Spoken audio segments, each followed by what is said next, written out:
I don't know. Hello, welcome to Droppod. For some reason, only my avatar is lighting up when I talk. Fuzzy's isn't, but if you can't tell the difference between me and Fuzzy, you can fuck off anyway. You have bigger problems. Yes. So, Much bigger. today we are talking about the rise of Skywalker. And how utterly dogshit it was. Honestly, I think we're going to melt a little bit into just the franchise as a whole and this particular trilogy. I know I will. Oh, yeah, no, absolutely. Absolutely. I will do my best not to talk about The Mandalorian because... I'm quite happy to. Well, me and Brad and Peachy do Mandalorian on Droppod. We're holding off on doing it because Peachy hasn't watched it, and yeah. What do you mean Peachy hasn't watched it? You know how he is, like... I kind of get the feeling like he doesn't want to watch it because both me and Brad haven't liked it, and he's worried that he's not going to like something Star Wars. I mean, he liked The Rise of Skywalker, right? He hasn't watched it. I thought he'd watched it and liked it. No, to my knowledge, he hasn't watched it. I know, I'm pretty sure I'm pretty sure he's watched it because I remember looking at his opinion and just going, well, hang on. Are you sure you weren't looking at someone else's opinion and thought it was peachy? I don't know. I'm sure I remember him watching it. Brad watched it and kind of liked it. What? Yeah. That's weird. No. In his defense, he said, "I'm sure I'll hate it if I think about it at all." See, yeah, I couldn't stop thinking about it. Yeah, because... that's my problem with a lot of films, and that's why I hate a lot of things that Peachy likes, is because my brain goes, that doesn't make any fucking sense, whereas Peachy's brain goes, wee lights. Yeah, pretty much. But he's just like, ooh, shiny. And I'm just there. But why? Like, how does that work? Okay, so I'll talk about The Mandalorian very, very quickly because I have opinions about The Mandalorian. I liked it for its potential, and not only did it not live up to its potential, in the last episode, it completely vacated its premise. How so? It's a spaghetti western. Mm-hmm. And at the end, he fights a TIE fighter. Don't get me wrong. I thought it was alright. Let's just think of the TIE fighter as like a carriage. I mean, if you think about it from that point of view, it's man leaps onto vehicle and it's just having to be a TIE fighter rather than a runaway carriage. The only way I would have vaguely accepted it, but I wouldn't actually vaguely accept it. But it would have been easier to deal with if he'd have had like some Mandalorian weapon that could take out vehicles, and he was like staring it down as it was barreling straight down on him, and he that would have been a bit too close to Rise of Skywalker, though. Yeah. Your argument would have merit with me if this wasn't a spaghetti western in space with plasma guns. That's true. I mean, like, but this is the thing, is... But anyway, let's get back onto Rise of Skywalker. One second. Let me just put this point out here. Okay. If you're going to make me watch Chapter 4, which is just a blatant rip-off of Seven Samurai, and it's such a bad episode, I fucking hate it, then you can at least stick with the theme, where you can stick with the premise of the series the whole way through to the end, instead of going, hey, let's just make a shitty Star Wars film except it's an episode of TV. My thoughts on that, the showing up at the end, is basically, sure, I don't really care. Like, Yeah. I'm not gonna lie. After this podcast, and the Mandalorian podcast with Brad and Peachy, like wrapping it up, I'm going to stop caring about Star Wars completely. I'm just done. Like, I loved the original trilogy. I'm okay with the prequels. I went to see the first prequel in the cinema when it came out. Yeah. And it wasn't. It wasn't quite as bad as it wasn't quite as bad as watching Rise of Skywalker, but I was just like, what the no. I watched the prequels in the cinema, and I was like, okay, it's not terrible. The acting's not good, and obviously I was younger, but the acting's just very obviously not good. Oh yeah. Until the third film, it gets better. And like the but the Jake Gyllenhaal was just like. It's not Jake Gyllenhaal, but yeah. Or whatever his name was. What was his name? Anakin Skywalker. Hayden Christensen. No, that was but the kid in the first one. Oh yeah, no, his name's Jake something. I think. Man, that killed his acting career. Jake Lloyd, that was it, Jake Lloyd. That really killed his acting career, didn't it? Mm-hmm. Yeah. Starting out so early. Yeah. It's the pod racing scene. Woo! I mean, I compare that scene to Rey going, "I like this" in The Last Jedi. No, well, I mean, The Last Jedi was, not great. Best part of the prequels was Christopher Lee. I didn't like the character. He was pointless. It's like yet another evil Sith apprentice. Okay, cool. Honestly, I haven't seen the second and third prequel because. Oh really? Yeah. I've seen bits of them over the years, yeah. I kind of consumed... seep into your consciousness. I might have seen the second one. I'm not sure. Yeah, it's the second one's probably the worst, in my opinion, at least. Anyway, and then the third. Oh one... no, I have seen the second one. Is it the second one where they have the battle on Naboo and? No, Battle on Naboo with the shields and the Gungans is one. Oh right, okay. And then definitely seen one. The battle in the arena that turns into a battle all over the place. I've seen the which is the one where they're like snogging in a field when he's older? I think that's 2. Okay, I've seen 2 because I remember that scene just going.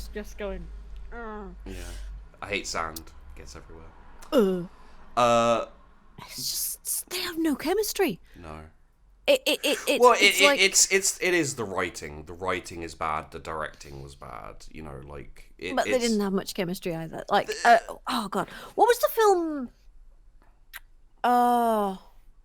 The French one, Luc Besson, the sci-fi thing with Cara Delevingne and what's his name? It was somebody's name. I can't remember. What was that? Chat. What was that? Yeah, chat. Let us know what that was. I watched it and I was so disappointed. Yeah. Because the whole point there was supposed to be like a will they won't they romance between the two main characters, and they had zero chemistry. There was nothing going on between them at all. It was just like they were there having all this witty banter and things, but there was just like. Okay.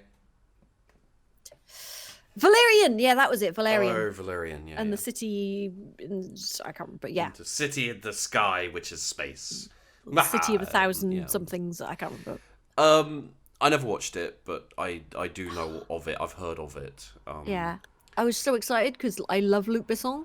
Yeah. I like the, I think the comics are cool as fuck. And it was so pretty. But so bad. So fucking bad. So fucking bad. It was so bad. Speaking of so fucking bad, Rise of Skywalker. The Rise of Skywalker. So what was your impression? I mean, have you still not seen it? Yeah, no, I haven't seen it, but I know I've seen enough clips, and I know the basic, take. I've seen all the important all but the you important... haven't experienced the full No, distress. I will. It's just I can't go to the cinema because it is a Contains bit... humans? No, it because of my hypersensitivity, it kind of is a bit of an overload for me sensory wise. Oh, yeah. Yeah, no, I get you. And like I think I can manage watching it on like, on my computer or something, but I'm not going to be able to watch it in the cinema. Yeah, no, absolutely get you in that case. Because it's definitely it's a barrage of images. Yeah. As much as a film. I have heard that it is, and from what I've read and from the clips I've seen, it is a little bit psychopathic in its in editing? the way, in like the editing Yeah. and It's just like stuff's happening. Look at this stuff. Look at the shiny keys. Don't think about the plot because don't think about the plot. Yeah, like really don't think about the plot because the plot is just fucking so stupid. Where did these superstar destroyers go? Why were they under the ground? Who builds a bunch of... Why under the ground? Where did the crew come from? How did they build these? Why did he wait until now to... And what was even the point of getting... Why? Why did he tell everyone that he existed? Because why did he tell everyone he existed in Fortnite? Oh god, hey kids, do you like Star Wars? Do you want to... Yeah, but it was like the opening scroll of the film was like, the dead speak! And it's just like, all this stuff happened. And it's just like, well, why don't you show us that? Why are we getting told that Palpatine's back in the opening crawl? It's like, Palpatine's back, and by the way, if you want to know about it, you should go. You should go and play Fortnite. It's too late now. You should have watched Fortnite. Yeah, so fucking dumb. And it was promoted on Twitch as well, which and just fuck you, Twitch. Mm-hmm. I mean, I know you can't join in on that because you're a partner, but I'm not even affiliate, so fuck you, Twitch. Don't get involved in bringing down media any further than you already do with your existing shitty platform. Anyway. Hi! I'm a Twitch partner. I can neither condone nor not condone this message. Anyway, the whole Palpatine, like, because the premise of the film is basically he cloned Snoke, and did they explain that? I don't. No, they didn't. No, it was just like it was not explained. You just saw sort of like Kylo Ren sort of like marching in, looking, sort of just going, "Ha ha, I'm here." I was walking around, and then you just saw a jar with a couple of Snokes in it. Yeah. Just like, but why? So I guess he cloned Snoke. But like, here's the thing that makes no sense. The general idea and general premise is you clone from DNA. So that means that Snoke always looked like that. Well, I mean, so wherever I don't know what the injuries, because that could have been a thing that happened to could have been a defective clone, because but from what I know, there was a big thing in the EU about clones being really awful, especially like Force sensitive clones. Yeah. But then again, could he have just been a puppet for the Emperor? Was he just being puppeted by the Emperor? Was he a sock puppet the entire time? And his power was not his power at all, it was the Emperor's power? Who knows? And it's not explained, and they just kind of gloss over it. Do you know what this means? It means that technically, the Empire was never actually defeated. It negates the entire. It negates the first three films entirely. It's just like nothing you did matters. Darth Vader's big thing. Sacrifice. Big sacrifice. Yeah. His character arc from episode 1 to episode 6. Actually get redeemed at all. I mean, it's important, kind of like episode 1 to 1 to 3. But you could literally just, the entirety of the first original movies, the original trilogy, could be explained in like a very quick crawl. Darth Vader was killed. The rebels destroyed the Empire. Let's go. the First Order has risen to take its place. Literally nothing changed, and you're about to watch 3 films in which pretty much nothing happens. No, Ray never has anything bad happen to her pretty much at all. You could fit this entire trilogy into the first film. You could get rid of the entire Last Jedi except for the beginning, and maybe like squodge together something for the end of that. Yeah. And then you could go straight from The Force Awakens to Rise of Skywalker. Well, yeah, the entire point was like they were just like, oh yeah, let's forget about the second movie. It's trying to do some interesting things. No, it's not. It tried to do some interesting things. It just fucked them up. The problem is that there was very clearly someone standing over Rian Johnson. Rian Johnson doesn't understand Star Wars. He doesn't He wasn't making a sequel. He was making a standalone film to a trilogy, which is fucking stupid to begin with. I think they went into it without an overarching plan, and then B, they shouldn't have changed directors ever. No. Like, I mean, I think they were trying to do a Marvel thing, but Marvel generally has a well thought out plan. For they've got everything. They've got their sort of like they've got everything storyboarded out. Yeah.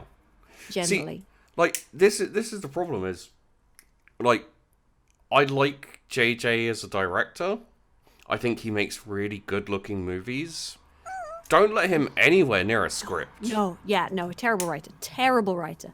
And like this is considering all of the fuckery that Disney did with because like I've read some leaks and stuff. Oh yeah, there was apparently like a lot of Disney meddling.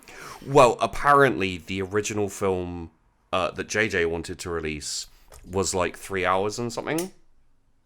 What? Rise of Skywalker or the first one? No, Rise of Skywalker. Yeah, I heard that, and it just got edited to hell. Well, like, I've seen some. He actually wanted to make it 2 films, which I can understand because from what I've read, it sounds like there's at least 2 films in there.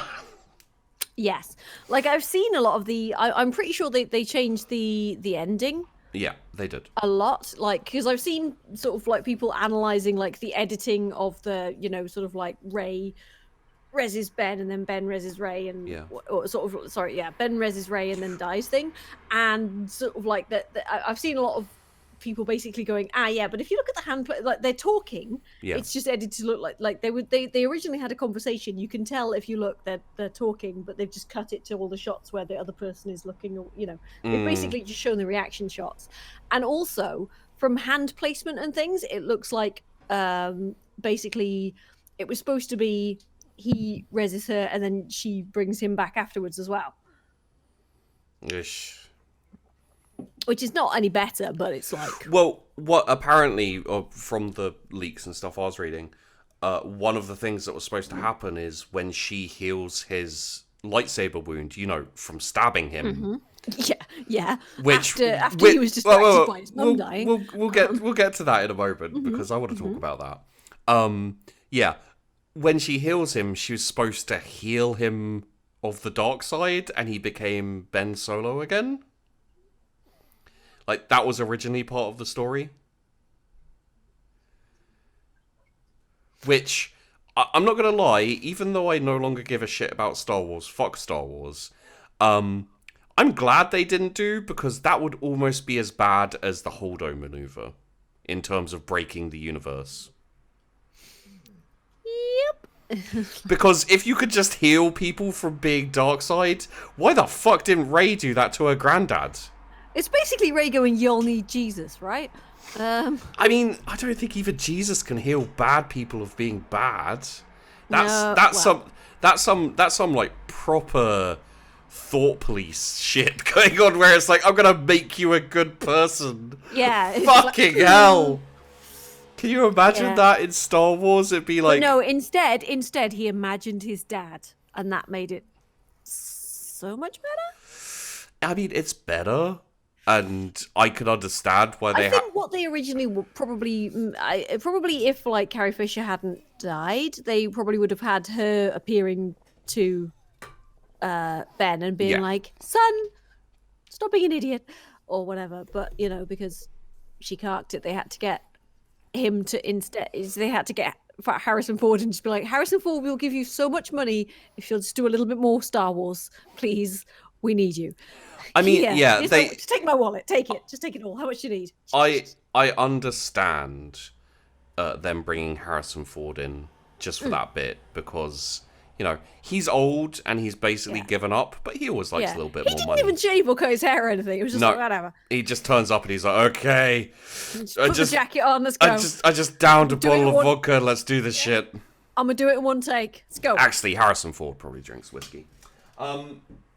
With his cocaine. Anyway, so just throwing shit on Harrison Ford for no reason. So yeah, I mean, like, so let me put this to you, right? Because this is what I was thinking when I was reading the synopsis, and I've been watching all of these like reviews and in-depth kind of like analyze. I'm waiting for this guy called Mauler. He did some really good Last Jedi videos, and name rings a bell. Yeah, he's or because you mentioned it earlier, I don't know. Possibly. He's disliked a lot because he makes long videos that criticize everything, and people like to like things, except for when they dislike things. Anyway, I want to see his take on it, because I'm sure he'll go into a lot of detail, and I'll be able to understand better, but my thought was, why? I understand bringing back the Emperor for like a name grab, like something. They needed something to get people to watch the video. Like, was it Matt Smith was supposed to be the young Emperor or something? Yeah, yeah. Like that would have been interesting. They cut a lot of stuff out. But if I was making this film, or this trilogy, it would have been Rey and Finn running away from the First Order. No giant planet destroying thing, because that's JJ, and JJ has problems where he sees what he sees. Bigger and shinier. Yeah, bigger and more. That's the only thing he does. He just escalates. Don't forget the lens flare. Oh god, yeah. I'm surprised the planets weren't killed by lens flare. Like, just. Yeah, I actually really enjoyed the first Star Trek film just because it was fun. Yeah, and then yeah. It's kind of similar. It's like the first Star Wars, but I didn't mind like Force Awakens. Like, I thought it was fun. It wasn't amazing, but it was fun. It set precedents that were always going to fail. That's the problem. Well, I didn't analyze it that deeply at the time. I was just like, this is kind of fun. It reminds me of the old films. That's cool. Let's see what they do with it. And then they just didn't really do anything with it. It was just like, yeah. In retrospect, yeah. Wait, sorry. I need to cut in very quickly. If you think about it, lasers are weaponized lens flares. Sorry, carry on. That's true. That's very true. Yes. But yeah, and then what was I saying? I can't remember. Yeah, it's the same with the first one. Sort of like the first. Ooh, pizza! Thank you very much. And then the first, sort of like Force Awakens. The first Star Trek film. Ooh, big, exciting. It's fine. And then you had the next two, and it was just like, Yeah. Yeah. But even they were better than the second and third Star Wars films. Well, I think the problem with the Star Trek films is the first one was good because it was something new. It was a bit fresh, and JJ it made you cry in the first 10 minutes. Well, I don't think JJ had much input into the story. Yeah. Like he was given something to do, I'm going to turn my camera off and eat pizza. Oh yeah, go for it. Oh wait, no, I killed the chat as well. Never mind. You know what? I'll just do that. He basically was given something to do and made it look good, and it looked good, and it was fun. The problem is, in the next one, he had more input and like more freedom to do what he wanted, which turned out almost like George Lucas. Yeah, all of these visionaries who are so genius quite literally need someone standing there with the rolled up newspaper hitting them. Yeah. No. But yeah, basically, you start off with Rey and Finn. None of this big bullshit. Finn kind of awakens from his I'm a stormtrooper. Like, that was so interesting, and the reason why so many people are pissed off is because they did nothing with it. Oh yeah. Like, he went in the first this is why the first film sucks, by the way. He went in the first film from being a stormtrooper who, like, abandons his like, he was abducted as a kid. He breaks his conditioning, and then 5 minutes later, he's killing his fellow stormtroopers, who are also probably brainwashed and like cheering and being happy. And I'm like, motherfuckers, I don't care if this is Star Wars and it's Space Wizards for kids. That makes no sense, and fuck you. Don't get me wrong, I enjoyed the film the first time through, but as soon as you think about it, it's like, are you not having any issues with that? Yeah, the problem with all of these the sequel trilogy is the second you think about any of it, it just fucking falls apart. Oh, absolutely. And I was happy that they weren't the sequels, the prequels as well. So I was like, oh, they're basically what I said to my brother when we finished the film was like, I'm glad that they did. Not glad, but I understand that they had to do something safe to get people back to watching Star Wars after the prequels. So they basically rehashed A New Hope.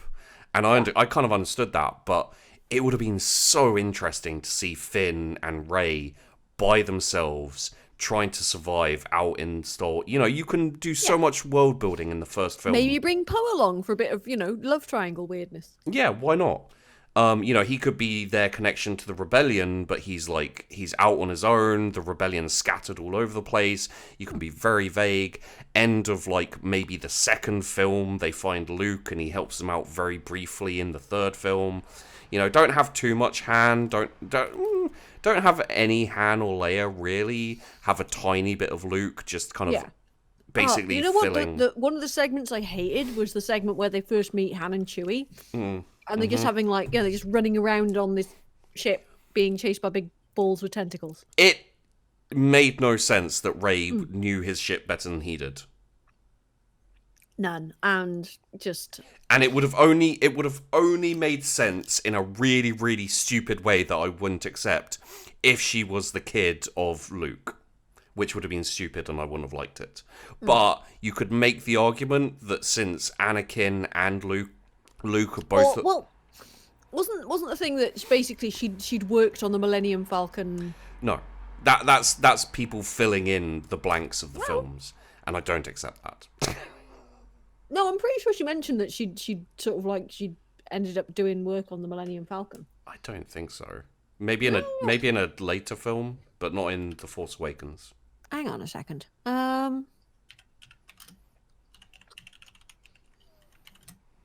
No, because when they're first escaping, she starts complaining about. She says it's a load of junk. It's just been sitting there or something. But no, but she was just a scavenger, right? Like, that was the whole point. Is she was just taking. I think that was kind of supposed to explain it, where it's like, oh yeah, she, But if you want her to be better at the Millennium Falcon than Han Solo, you have to put it in somewhere where she's literally just says, like, I've been working on the ship since I was 2 years old. Otherwise, when she turns up and she's like, I've made the ship better and I can fly it better and I can fire the guns better, so fuck you, Han Solo, get stabbed by your son. Who I will then be really upset with until I make out with him. We'll get to that. Yeah. So, yeah, basically, my thoughts on how this should have gone, and this is just my own personal preference for what I'd like to see, is first film like that, second film, Rey starts wobbling, maybe doesn't even run into Luke Skywalker there, goes bad, goes Sith, finds out she's Palpatine's granddaughter, goes to a secret base where Palpatine had hidden like some of his forces, you know, not the base that actually ended up being, because that's just stupid. because that was dumb. But just like a world on the outskirts somewhere where there was like a new type of Star Destroyer or super base or I don't know, fucking something. And then the third film is Ben Solo, who's been redeemed from being a bad guy. You know, he was working for the First Order. You know, he rejected Luke, killed Luke's students. Luke ran away to do you want to help know the the best bit? Resistance. Yeah. Canonically, he didn't kill any of the students. Yeah, I know it's stupid. They got killed by stupid Force lightning. Yeah. Which was the Emperor. Palpatine did it. Palpatine. Palpatine did it. Come here to your Palpatine. But yeah, God, thank you. Right. Look. I'm trying to forget the fact that he canonically had sex, okay? Yeah. Nobody wants to think about that. Nobody.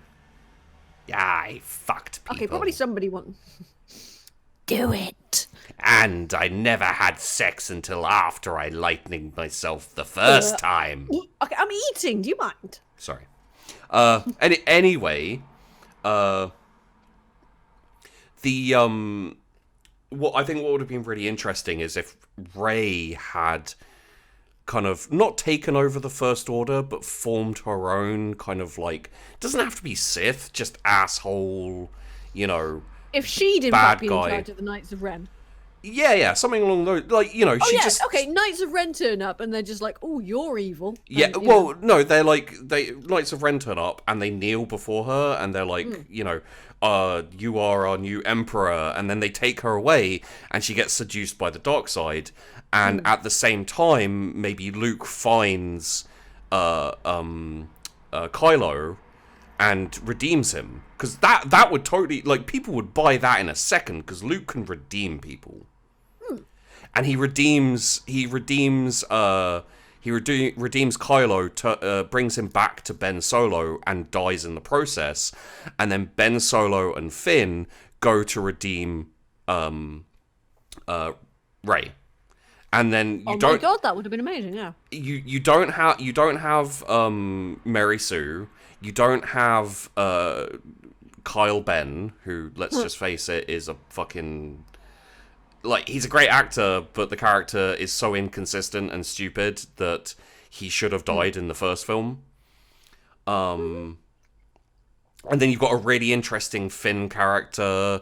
You could have, like, a small resistance presence with, what's his name? Poe? Poe. But you just don't go too much into that. You expand the universe in other ways. And then maybe you get some good TV series out of it later. But you can't now, because it's fucked. Mm-hmm. They have jumped the fucking shark. Yeah. They did their best to appeal to everyone by making it so bland and just... And the ultimate... It's basically a Saturday cartoon with less plot. So, yeah, I mean, you know, it's dumb. And, like, that was literally just something I thought of as we were talking, and I was like, this would be really cool. You know? Like, myself personally, I would love to see that story. It's basically the same characters, just make them better and more interesting, and actually do characters. Make them struggle, because it's like, the whole point with, I mean... In the third film, she's being trained by Leia. Yeah. For some reason. She can fly, by the way, everyone, just so you know. She can pull herself through a vacuum towards a ship. Slight difference, but yeah. Well, no. It was stupid. Well, it was stupid. Consider this. Leia can push us, and I think they were trying to correct it a little bit by having Rey levitate. But having Rey levitate and combining it with Leia flying through space means that Rey can fly. I mean, possibly fly in 0G with. Well, no, because she was levitating on the film, but not moving. No, but the amount of power that she has. Besides, the prequels, we've seen Jedi basically flinging themselves all over the place and doing impossible leaps, so that's...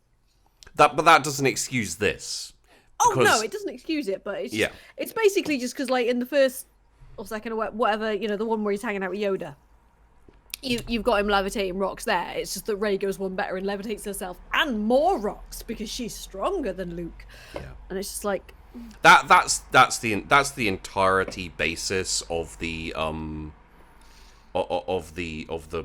this sequel trilogy is basically but better. But better or more or bigger. Rey is like Luke but better. Finn is but she has no personal struggles. It's just like she gets a bit angry.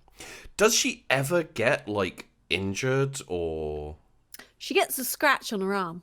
Doesn't count. Like, does she ever get beaten? That's in Last Jedi. She gets a boo-boo in Last Jedi. I think I have a feeling that Rian Johnson sat on the internet and read everything that people, or like all of the theories. I think he read all of the problems that people had with The Force Awakens, like Rey being a Mary Sue, etc. And he literally wrote a film to directly address everything, and then at some point he had a brain aneurysm and made that weird casino thing. Yeah, the casino bit wasn't. And the throne room fight. There is inexcusable parts of that throne room fight. Such as? The disappearing knife. Again, that's just weird editing, and honestly, I have never noticed that. Like, you got to sit there and slow that down to notice it. The choreography is terrible. Like, you know those really bad kung fu films where everyone attacks one by one, and you can see characters in the background just standing there waiting for their cue. Like, you could, and also with the helmets. I mean, that's most films. Let's be honest here. Most action films have bad. Hey, Wookiee, yes, Star Wars rant. I mean, I would disagree with that. There are loads of amazing action films. All of the Jackie Chan films, like the choreography. Yeah, okay. Like Jet Li, Bruce Lee, going all the way back. You just need good choreography. And like they were making a huge deal, and they were like, "Oh yeah, we should put so much work," and it doesn't feel like that. Like you watch that, watching the throne room scene in a cinema or just like casually, you won't notice this shit. But the second, again, with all of Star Wars, basically, past the in this sequel trilogy, the second you start paying attention and thinking, it just doesn't make any sense, and it's bad. I enjoy the throne room scene, but it's like the cinematography is nice. Yeah, which there's a difference. I think. Yeah, no, I think it sells it. It's like it's a fairly stylized thing. They've taken like some basically. Was it Seven Samurai or? There's a film where basically they take a few of the actual like it's like a big homage to other sort of like films, that bit. So I think that's why the choreography is weird sometimes. Yeah, but it's I can totally see the scene being enjoyable, but it's bad. Like you can enjoy something that's bad. You can as long as you don't notice the problems. Yeah, the casino scene. I hate. Yeah.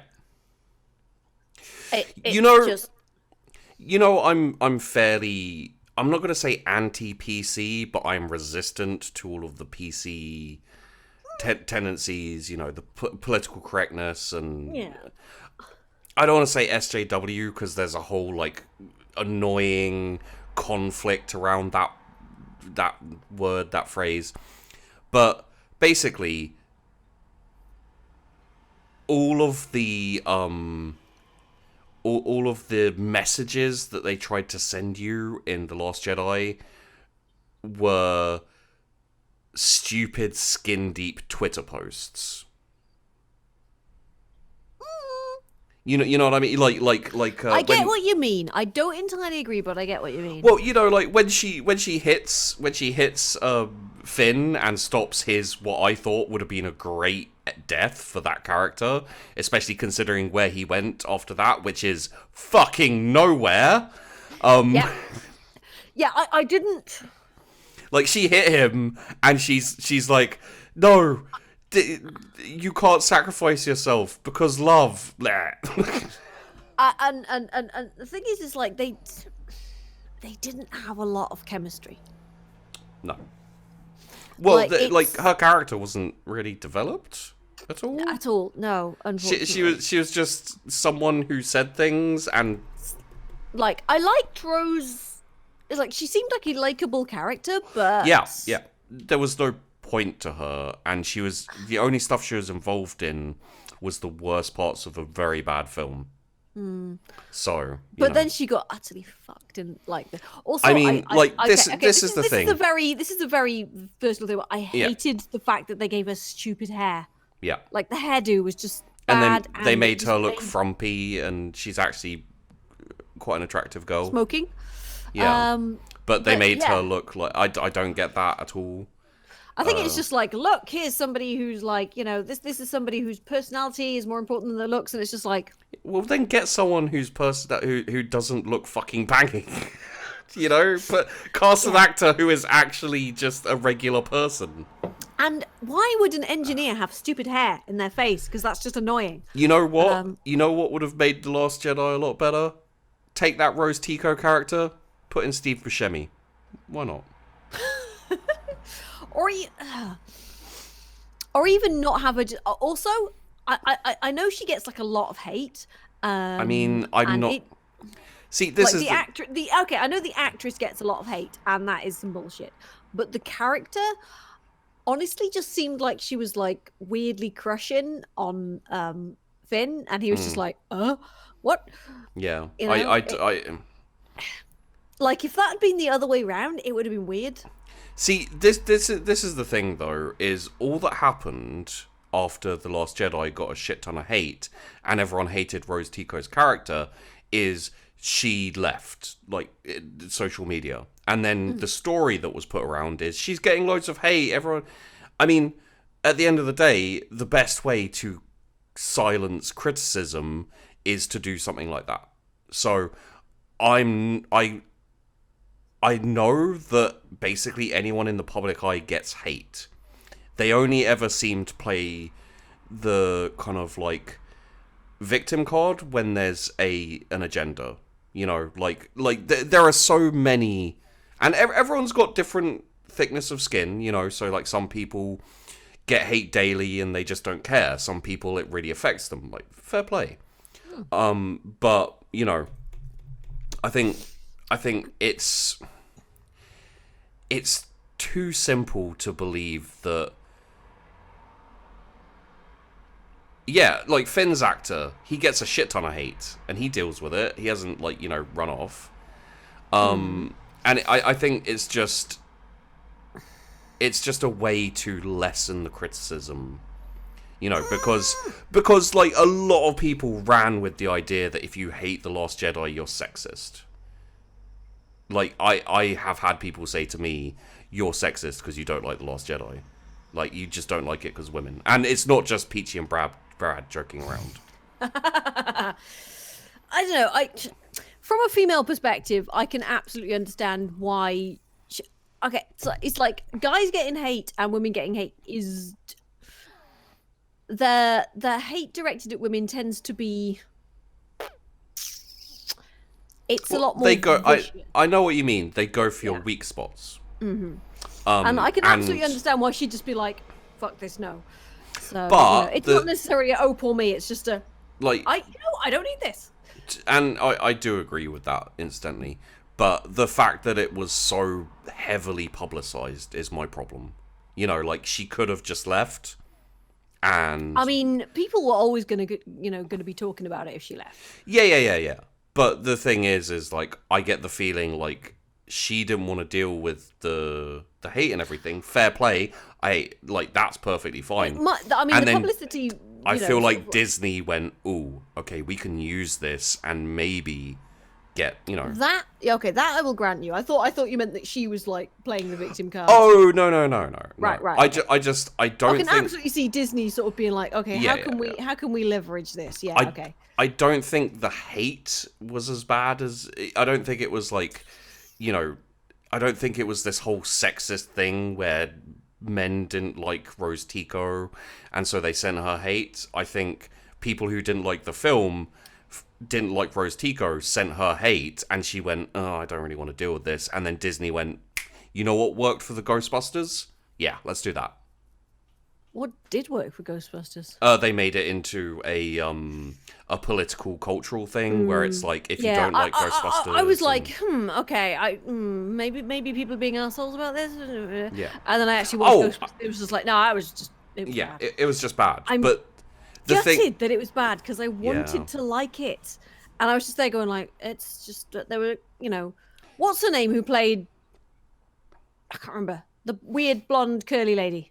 The mad scientist lady. Yeah. She was cool as fuck. Like, I thought she was amazing in it. You said guns, right? Yeah. Okay, it sounded like something else. What else? Cunts. I mean, technically she was dating what's her name at the end of the film. Yeah. I mean, but that's why, like you said. Remember, there's the clip of her just being like, look at the gun. But I never watched Ghostbusters, and she was absolutely fantastic in it. Loved her. I mean, but yeah, it was just okay. Sorry, just digressing into Ghostbusters because okay. So the whole reverse sexual harassment thing with it was awkward and creepy.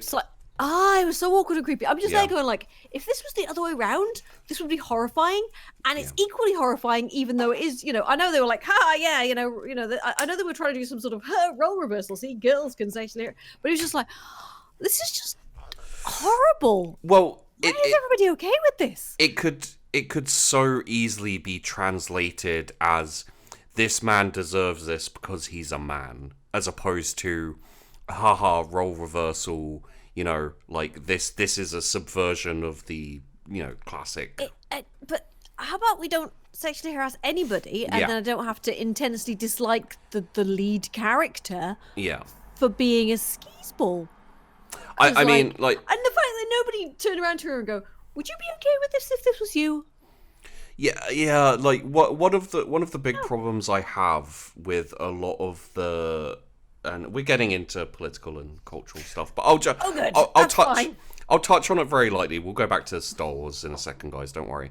Which is completely apolitical, like Chewbacca, apparently. Oh yeah. Have you seen that? Well, give me a sec. Sorry. Okay. I worked as a bouncer for 3 years. Your name's not down. You're not coming in. Yeah, and in the technical sense of how society is nowadays, I was sexually harassed every weekend for 3 years by middle-aged women. Sounds about right. Yeah, and I can give you, what's interesting? The one person on my team who wasn't sexually harassed, aside from once every 6 months, was the girl who worked on the door. Yep. And that's because the guys know that they can't get away with it, so they don't even try. Oh no, I'm just joking. No, it's fine. Yeah. So, when I see people being like, oh, men suck, all men are all men harass women, and all men, and, just this kind of, general spewing of this, message of, women are fine. It's just men who are assholes. I'm like, do what I did for a month, and I don't hate women. I don't blame all women. People get drunk. They're assholes. People suck.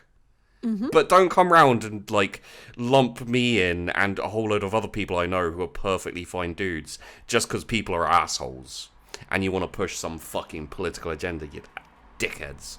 Anyway, Rise of Skywalker, rant over. Different rant. Yeah, different rant. We haven't stopped ranting, we're just redirecting the rant into the place it's supposed to go to. Yeah, we were going down a river and there's just this little slipstream that just drew us off into this crazy rapids and we're back again. I don't know. It's such a that nothing. I can understand people enjoying it because you turn off your brain and it's just there's no time to get bored. And as long as as long as you've been following the previous films, there's nothing complicated. There's because nothing's explained. So as long as you don't think, you don't go, wait, why is this here? Why is that? This has happened. Oh, okay, this has happened now. Okay, they've got to go to the place and get the thing so they can find the thing in order to find the thing. It's literally very similar to The Mandalorian in a weird way. This is one of my problems with The Mandalorian. Nothing gets explained. Shit just happens. And maybe in future seasons, they'll actually get into explaining what the fuck the fobs are and how they can track people. I noticed they basically completely dropped the fobs after, I think it's episode 4? Yeah. And they were just like... They're just like, this is a really bad idea, actually. We should just get rid of it. Don't talk about it anymore. So the fobs can find them anywhere, and this is fine. Maybe they'll explain why the Mandalorian cares so much about Baby Yoda that he's willing to, betray the guild and go back on his word. Because he's like the But... His heart grew 10 sizes that day. No. But also leaves him randomly to fend for himself all the fucking time. Because he's a shitty dad? It makes no sense. Like, what you have to give an like, I'm fine with these things as long as you explain them decently. Okay, I'm imagining Mandalorians as the kind of parents who are just like, right, if if the child is not strong enough to fend for themselves, they are no child of mine. Well, then why does he sometimes be super protective and do whatever he can, and then sometimes leave him with random mechanic ladies? And when he left him with the random mechanic lady, why the fuck did he let him come outside to where the fucking bounty hunter was? That is so stupid. My brain almost melted. Yeah, I mean that episode was not the strongest episode. It wasn't the weakest. The weakest was episode 4. I'm okay. So he was willing to give up literally everything to maybe hang out with an attractive single lady, and was totally ready to give his helmet up, and he's willing to give her his helmet. Yeah.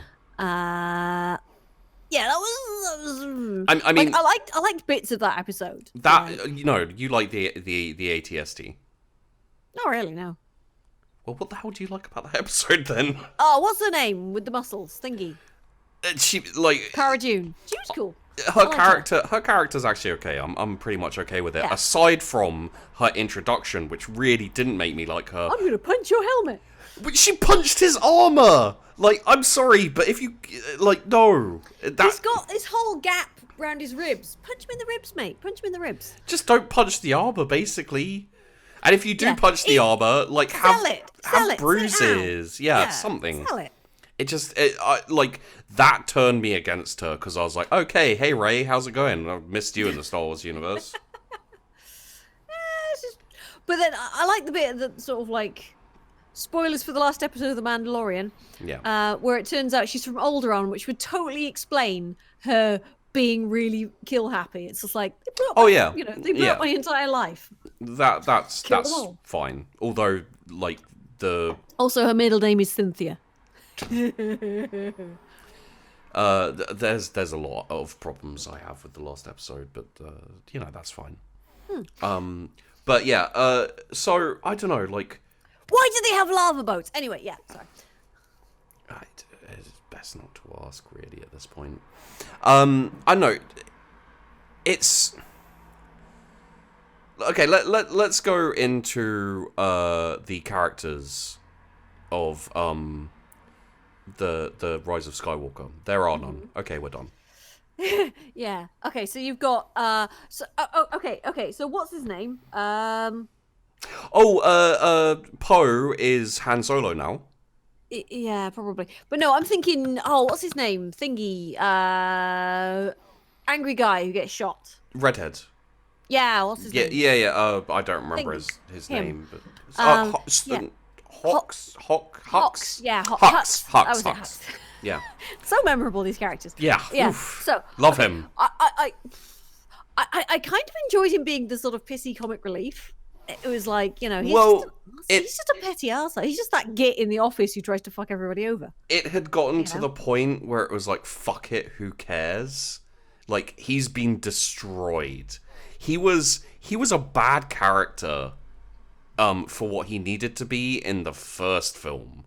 He was even worse in the second film. Literally, the reason he's such a goofy, useless shit is because Rian Johnson looked at him and went, I think it'd be funny to make him a comedic character. He basically made him Jar Jar. He was weird, and like in the first film though, looked like he was basically creaming his pants when he was giving that big speech. Yeah, which he's obviously a Weasley power hungry git. This is the thing is, if you want a character like that, sure. Don't make him one of the main bad guys. Make him an underling. Because go back and watch the original Star Wars and the original Imperial officers. That's gravitas, which is why they brought in Richard E. Grant, because he has gravitas. Yes. Which is oh god, I kind of sort of liked and didn't like the fact that they basically had Hux be like, I'm the spy, and then literally the next scene is just like, pew. Yeah.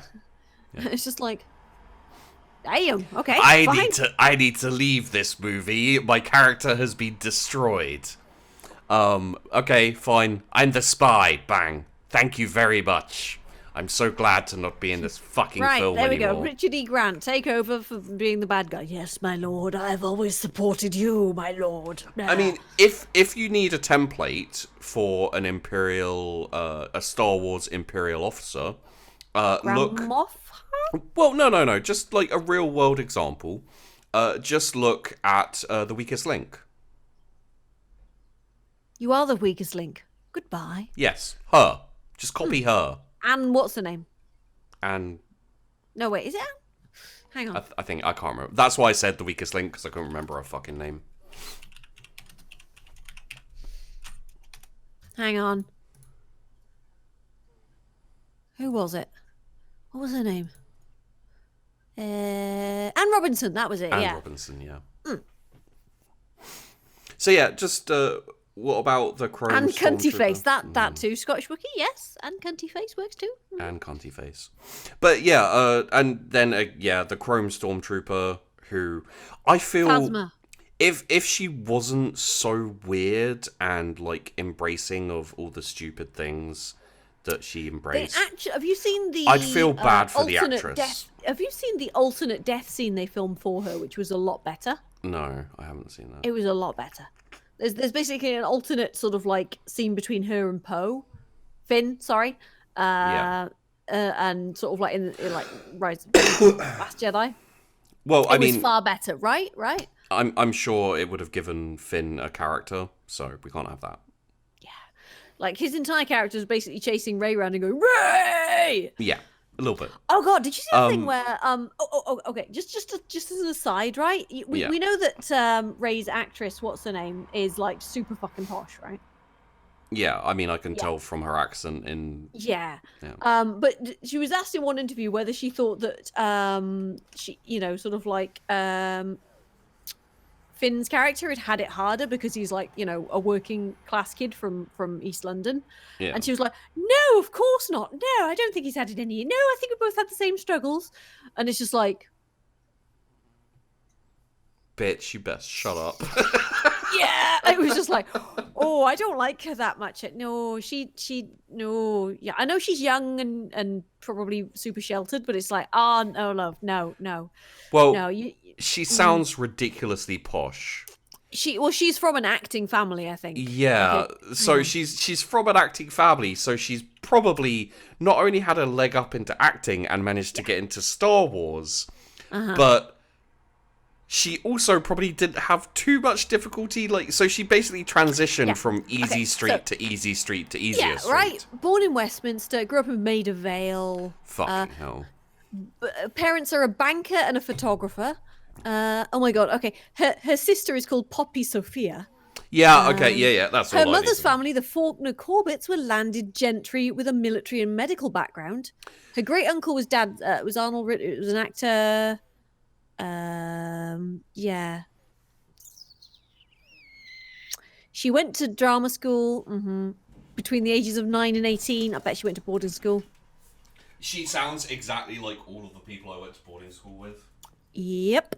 Like, don't get me wrong, I'm not saying that I am not posh. But, you are super posh. But I don't run around and say that people have it just as... I have it just as difficult as other people. She's like 27? She is 27, yes. Damn. Well, that's even less excuse for being so fucking... Yep, hang on. And then let's okay, John Boyega. How posh is he? Let's see. Wikipedia. Wait, was it talking about the characters or themselves as people? Themselves as people. What? That's even fucking worse. Yeah, born in Peckham to Nigerian parents. Well, I mean, he's already won there being born in fucking Peckham. Yeah, right.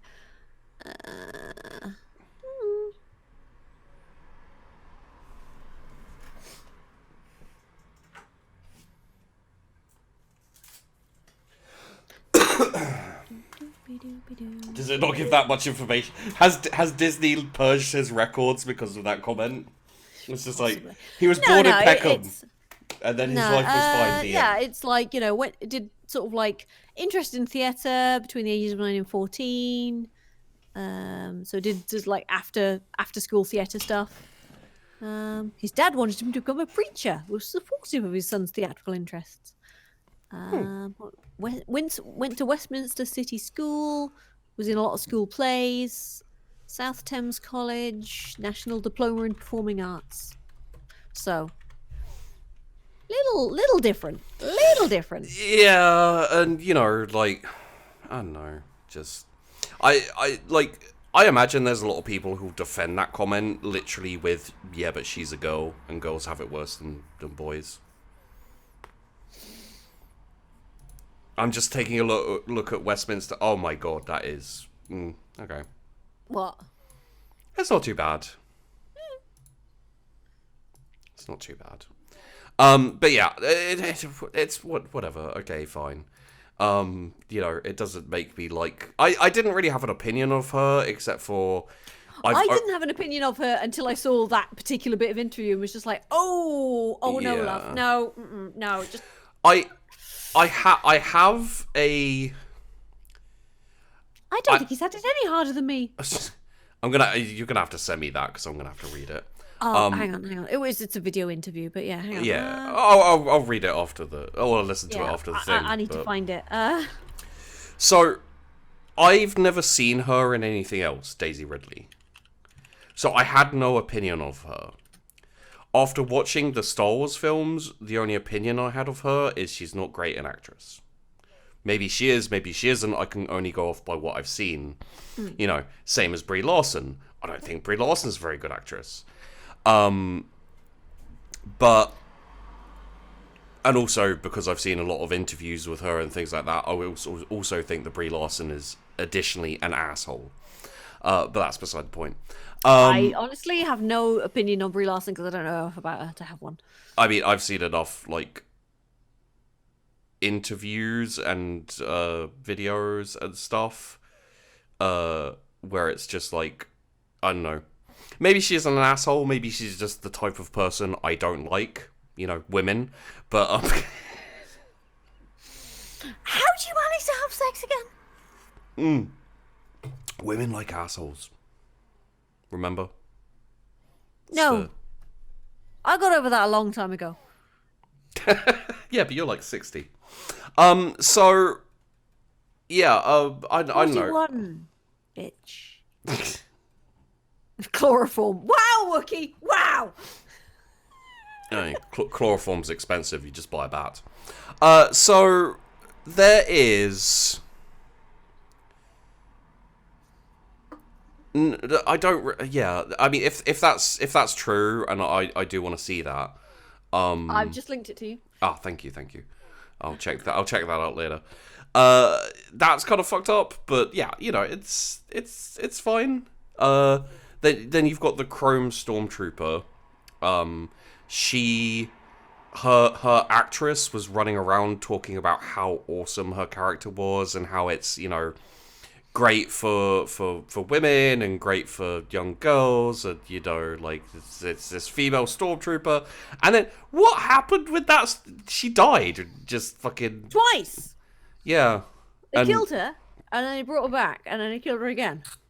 And like that's kind of the epitome of Disney Star Wars. Is like, how did she escape? I don't know, it's pretty garbage compactor, and then she got out again. Well, or was that the second? I don't even remember. I don't remember either of her deaths, really, because it was just like, I think she fell into fire or something. So, like in Game of Thrones. Yeah, but in like the first film, was it just like Finn came back and was like, oh yeah, we put her in the garbage compactor? Yeah, you did actually see anything, but I think the implication is that she was going to be in a situation like they were in the first film. Oh yeah, where she had to fight a giant worm or something. Yeah, and then it started closing. They thought they were going to die. Yes, I remember that. That's a memorable scene that I remember. Yeah, which they evoked in the, in the Force Awakens, but they didn't do anything with. But no, this is the problem with Star Wars, is like, if you want to sell toys and miniatures and merch of Star Wars, even if you want to gear the films towards that and like, chuck in that shit, I can accept that. As long as you make even the slightest lick of sense and make it look like you're trying. Like Chrome Stormtrooper, the same as the fucking Sith Troopers. I mean, like, are the Sith Troopers anything aside from red Stormtroopers? No, I just red Stormtroopers. They're just red Storm. It literally. Okay, you know why they had the Sith Troopers? To sell toys. Toys, yeah. Yeah. That's literally. It's just merch. But it's the same with the Chrome Stormtrooper lady, and the worst thing about that is they're having her or making her. I don't know. I'm not going to judge her. Run around and spout all of this bullshit about, First Lady Stormtrooper, it's so awesome.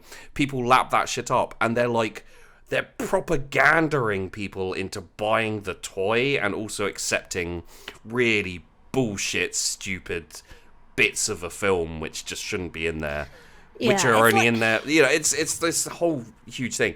And then people go, it's fine. And I'm like, this is why films are getting worse and worse. This is why people keep remaking things shittily, and they get away with it because people just, they're just like, oh, it's fine. It's whatever. It's shiny. Yeah, I don't know. I really don't watch many films anymore. Yeah. No, I mean, I've started to watch less and less. I watched Meet Joe Black not long ago, like yesterday. I saw you tweeting about that, yeah. I love that film. I've watched it once, it was alright, but it's a bit like, eh. It is not good in a lot of ways, but it is interesting and weird. And the three main actors are all do an amazing job. Brad Pitt as Death, Anthony Hopkins as the person making a deal with Death, old guy, and then Claire Fontaine. Love interest. I love her facial expressions. I feel like I'm watching something alien just happening, like something I don't understand all the time when she's like staring, like intense stares and loving stares. I'm like, what is going on with your face? I love it. Honestly, my favorite sort of like film that's not like a weird sci-fi film is the Thomas Crown Affair, like the remake with Pierce Brosnan. Fucking love that film. Absolutely love it. Now Pierce Brosnan's got gravitas. Yes. Oh yeah, very much so. But yeah, him and Rene Russo, and they just have so much chemistry. It's brilliant. Yeah. Love that film. But yeah, anyway, back to Star Wars. Talking about chemistry, man, didn't you love the Reylo kiss? Honestly, I mean, the thing is, Adam Driver is an incredibly good actor. Yeah. So, it kind of okay, I have to admit, this is a terrible thing to admit, but I do ship the Reylo thing a little bit. Wait. Let's be clear. Do you ship the idea of it in much better films, or do you ship it in these films? Oh, no, I ship the idea of it in much better films. Okay, and cool. Reams of fan fiction that do it so much better. I will accept that. Yeah, It was... yeah. No, it's basically you just take what's in the films and you go, okay, so these two have potential. Let's put them somewhere safe and let them do their thing away from all the scary Disney bullshit, you know? It's, you know, there's potential there, and then the films just go, what? Fuck you, sheepy. Fuck you. But yeah, I shipped it a bit. There was some potential there. There was the forced hand touching, and it had a lot of sexual tension going on. And Luke came in like angry dad, going, "Don't you touch Rey, you." I mean, this is the thing: is 3-inch gap. And it's just like, okay. This is the thing, though, right? Is from the original film, there was no like connection or chemistry between them. Not really. Okay. I don't know. Okay. If in a certain light, the interrogation scene was a little bit hot. I think not really. But... I think that's something you need to speak to your therapist with. Okay, I will admit I'm the sort of person who enjoys being tied up. So you know. Yeah, but what I'm saying is there was no like extended, you know, kind of like sexually charged scenes, or that was in the Last Jedi. I wanted to call it The Rise of Jedi. This is how much I hate Star Wars now. The Rise of Jedi, that's how sexually charged it actually was. I don't care about any of these films. I care so little that I'm mixing up their names. Yeah. It was moist. It was so moist, yeah. But, like... Like, I will say, I'm not like an insane Reylo. Like, I'm not there going, oh, yeah, no, they're meant to be. I'm just like, yeah, there was some interesting chemistry there, and it could have gone places. It just couldn't have worked. Ever.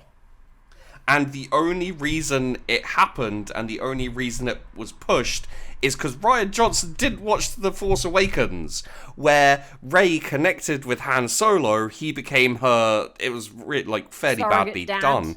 He became her surrogate dad, and then Kylo killed him, and she was pissed and wanted to kill Kylo. And then it went, oh, what if they also wanted to fuck because Adam Driver's hot?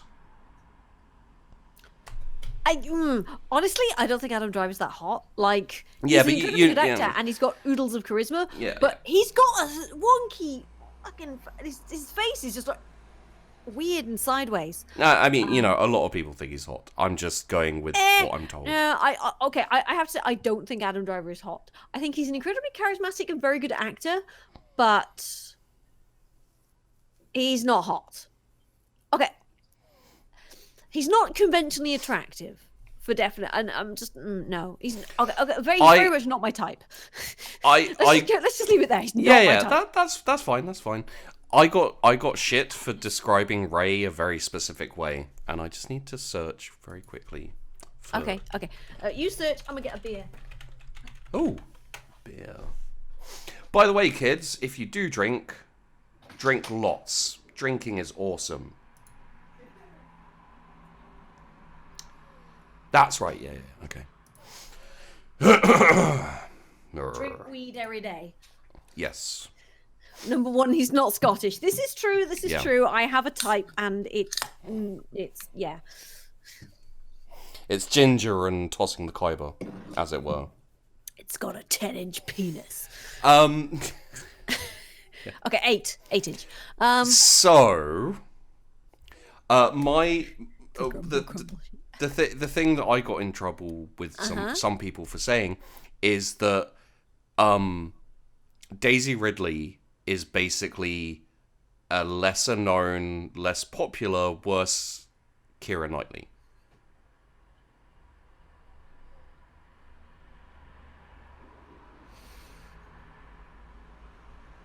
I can kind of see that. She's posh. She's got that kind of like bone structure thing going on. Yeah, she's got the same kind of like eyes and the same kind of like pretty face. Like, she's very attractive, don't get me wrong. But she's Keira... That looks exactly identical to Keira Knightley, who was in the Star Wars films as well. Daisy Ridley? No, hang on. But Yeah, she is basically Keira Knightley if Keira Knightley scooted under the radar for quite. And Natalie Portman, yeah, Keira Knightley and Natalie Portman. Yeah, No, because they played like doubles. Yeah, you know, I can see. She was like one of them was the. Keira Knightley was one of the of Natalie Portman's handmaidens. But basically, Daisy Ridley is Keira Knightley if Keira Knightley like scooted under the radar for like 8 years and then agreed to be in a shitty Star Wars film. Do a trilogy. And also, Keira Knightley probably doesn't think she has the exact same hardships as someone who was from a working class background. Yep. Yeah, and the Phantom Menace. Mm-hmm. Do you know that Daisy Ridley only had one horse? Can you believe that shit? John Boyega had like none. Wait. What? Actually? I don't know. I'm just taking the piss. Can you believe that Daisy Ridley's driver was mean to her once when he was driving her to school? Yeah. John Boyega never had to go through that because he didn't have a driver. Yep. Excuse me. Right. I wonder if Daisy Ridley watches like rap artists who come up from the hood, and she's like, "Man, I know those struggles." she's watching an advert for like UNICEF or or any like charity thing in like Africa. I missed lunch once. She's like, "Oh man, oh, it makes me so sad." And you're like, "Daisy, what's up? Are you sad about all the starving children?" She's like, "No, just reminds me of when my butler didn't bring me breakfast." I'm sure she's not that bad.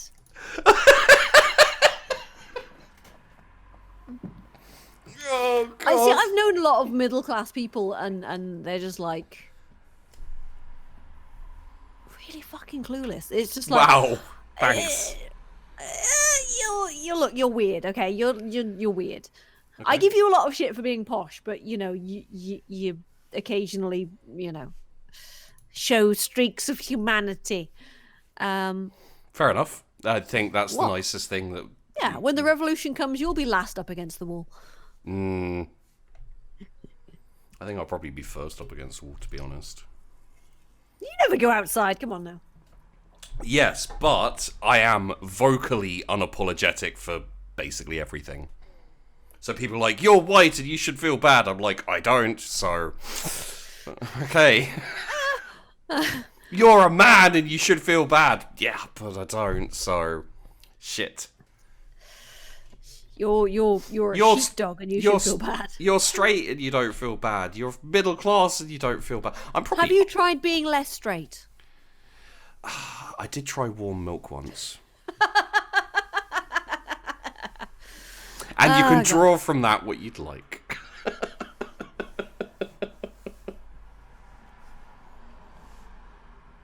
You know what? I just thought about it. I don't want to draw anything from that at all. Yeah, no, it's quite disgusting if you think about it. Yeah, I don't like warm milk for a start. Yeah, and hot cum in your face is just worse. So honestly, no. I mean, from my perspective, no. I would rather no. You'd rather someone tip hot, like warm milk on your face. No. As opposed to. No. I hate milk. Like, you're not every time. If like consuming, then maybe if you hate milk, but I'm talking like poured on your face. You're talking to somebody who enjoys facials. Well, then I don't. It's good for your skin.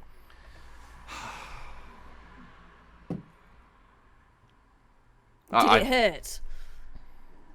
What? When I fell from heaven? No, because I had wings. Milk? What? Anyway, back to Star Wars because we've just gone on a magical tangent. We haven't really talked about Star Wars that much, but I'm okay with it because okay. Basically, all you need to know is it's shit. Did you see the thing where Chewbacca is decidedly apolitical? I haven't seen that. No. What? Okay, wait. I need to show you the actual link because it's from the Star Wars annual or something.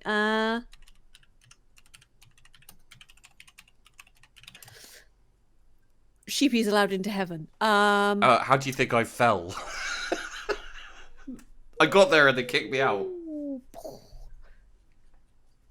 Hang on, I need to find the actual thing. Whatever, allow all cookies. Fucking cookies. Did it hurt? Here we go. Okay. Right. Let me just forward you that link. Okay. Holy crap. Chewbacca disagrees with the First Order's social policies, but is a fiscal Okay, we're going to bring this up. Having spent more than 2 centuries witnessing the rise and fall of darkness in the galaxy, Chewbacca remains decidedly apolitical after his entire race were enslaved, but by the Empire. Let's just chuck that up here. There we go. Okay. Chewbacca, his focus is always his family, whether related by blood or the bonds of friendship. Well, it's about family. Did you guys get that from the trilogy? The trilogy sequel? The one where Rey blew him up. Yeah, it's about but family. Then turned out, 5 minutes later, he was fine. They did that a lot in this, didn't they? Yeah, they did. Okay, yeah, they did. It's like they didn't even have the balls to kill C-3PO properly. Yeah. It's like C-3PO got his memory wiped, but no, he's fine. Chewbacca got blown up. Oh no, he's fine. Like the only Kylo Ren got stabbed. Oh no, he's fine. Wait. The only reason I would be willing, the only reason I would have been willing to watch The Rise of Skywalker is that scene, because like he says, I'm saying goodbye to my friends, and it was very obviously. They don't even like him though. I know.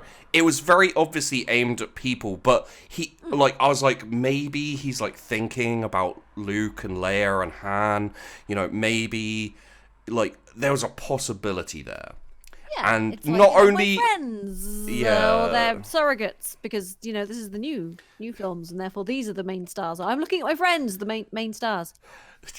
Luke, girl Luke, rebellion pilot Han, and new Han, new Luke with tits, and I don't know who Finn's supposed to be. I think he was an interesting new character that they just didn't do anything with. Oh, I know. So what do I do in this film? You run around and shout Rey a lot, and then completely friend zone Rose, which you're perfectly within your rights to do because you don't owe her anything. In fact, Rose, and I know that Rose isn't really in The Rise of Skywalker, but Rose. She looked so much better. They got rid of the stupid hair as well. I was gutted. Rose in The Last Jedi was a fucking psychopath. And made, no. So, in fact, I'd advise you to shut down Rose and be like, no, sorry, we're just friends. Because... It was brutal, though. Like, I was in the cinema going, oh, you got friend zoned. Oh, that's brutal, because he's just she's just like, shall I come with you? And he's just there, like, pats her on the shoulder. He's just like, no, you stay here, and walks past her kind of thing. And it's just like, oh, that's rough. Oh, it's got to feel bad. Oh, can you look after my plant while I'm gone with the people I like? Thanks. Yeah. Cheers. Don't forget to water Leia. Thanks, neighbour. Don't forget to water Leia. Oh, God. Oh, shit. And the Leia bits were just so bad as well. Yeah, well, they did the best they could on that, at least. No, but it was just like, it was painful because she's just there saying some random stuff. And then, Rey's just there going, what's that, Leia? Never underestimate a droid? Yeah. And it's just like, oh, God. Never underestimate a droid. Really? They just had to write dialogue around the clips. I wish they'd have taken clips from other Carrie Fisher films and tried to fit them in. You know what? They should have done that bit from Blues Brothers with she's just there with a machine gun. What's that like? It's like, okay, cool. Jeez, Leia's really changed, hasn't she? Since Luke's death, she hasn't been adjusting right. Oh god. But yeah, it was like, honestly, they should have just had her die.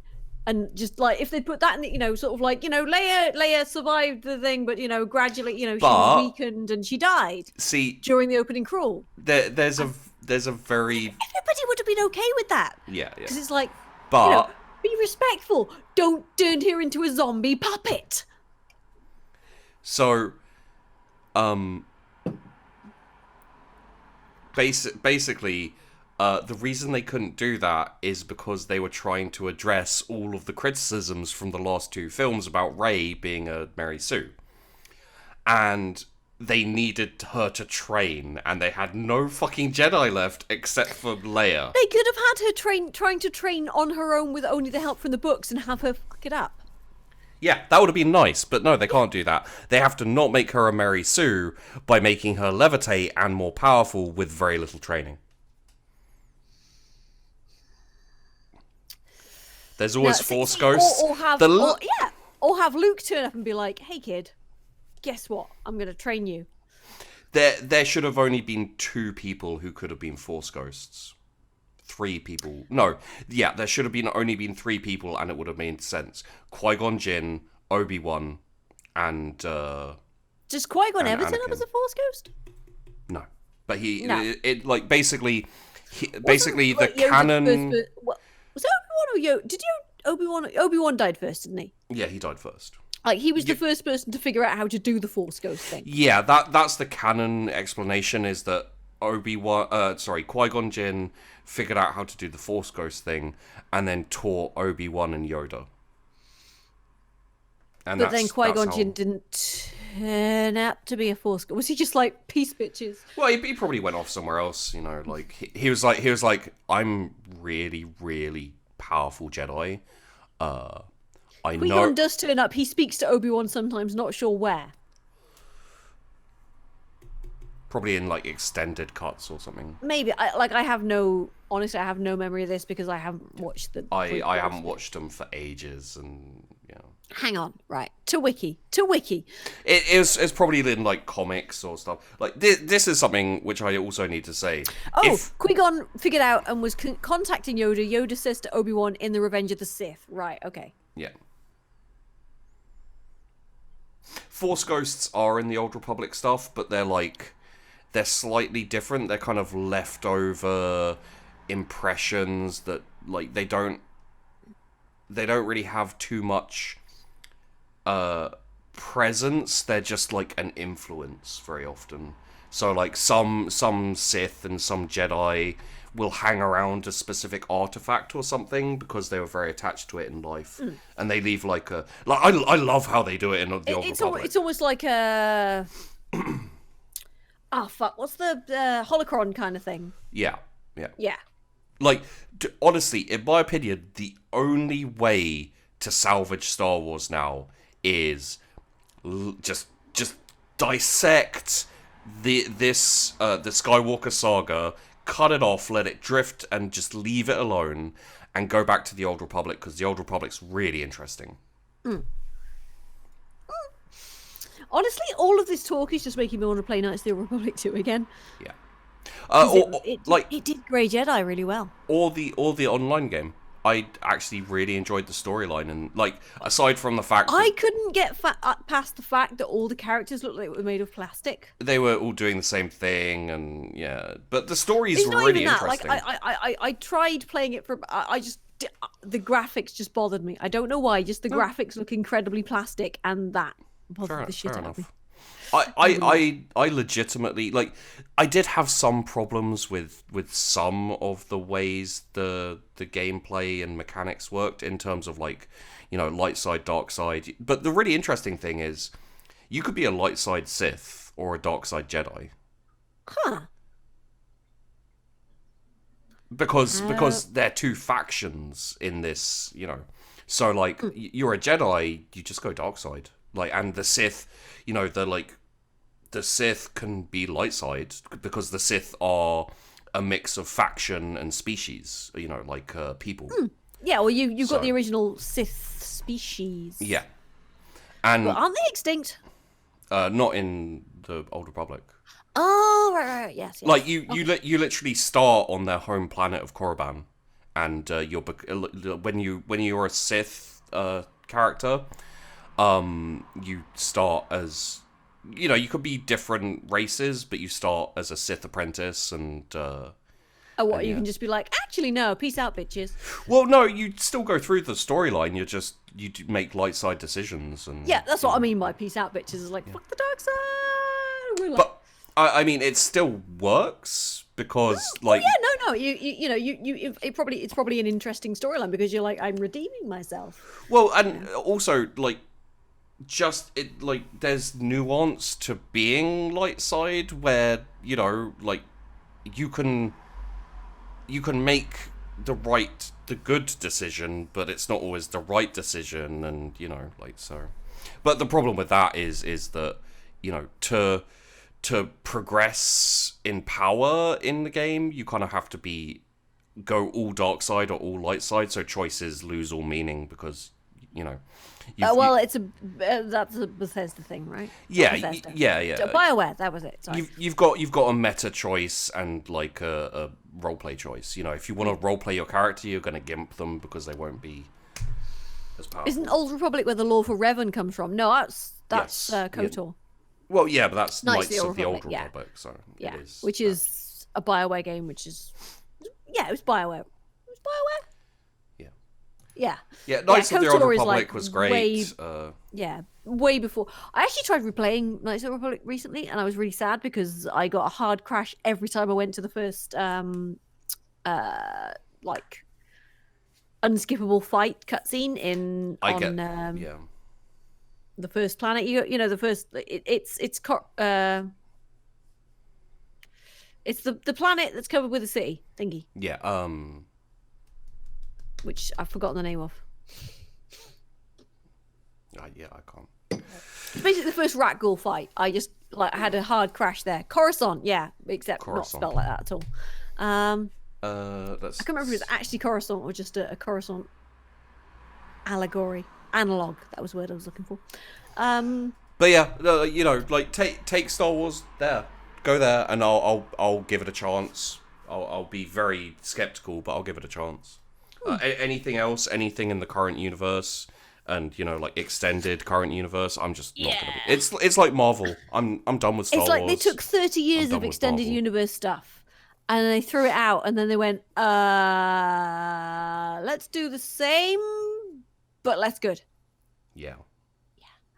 It's like, we're totally not influenced by anything that came before, except that we probably read all the stuff, so it's going to be in our heads anyway, and just going to do it less good. Yeah, they were like, we have a better idea. Probably. Let's find out. And then they were like, we basically made the same story. They basically made the same story except for some like minor changes.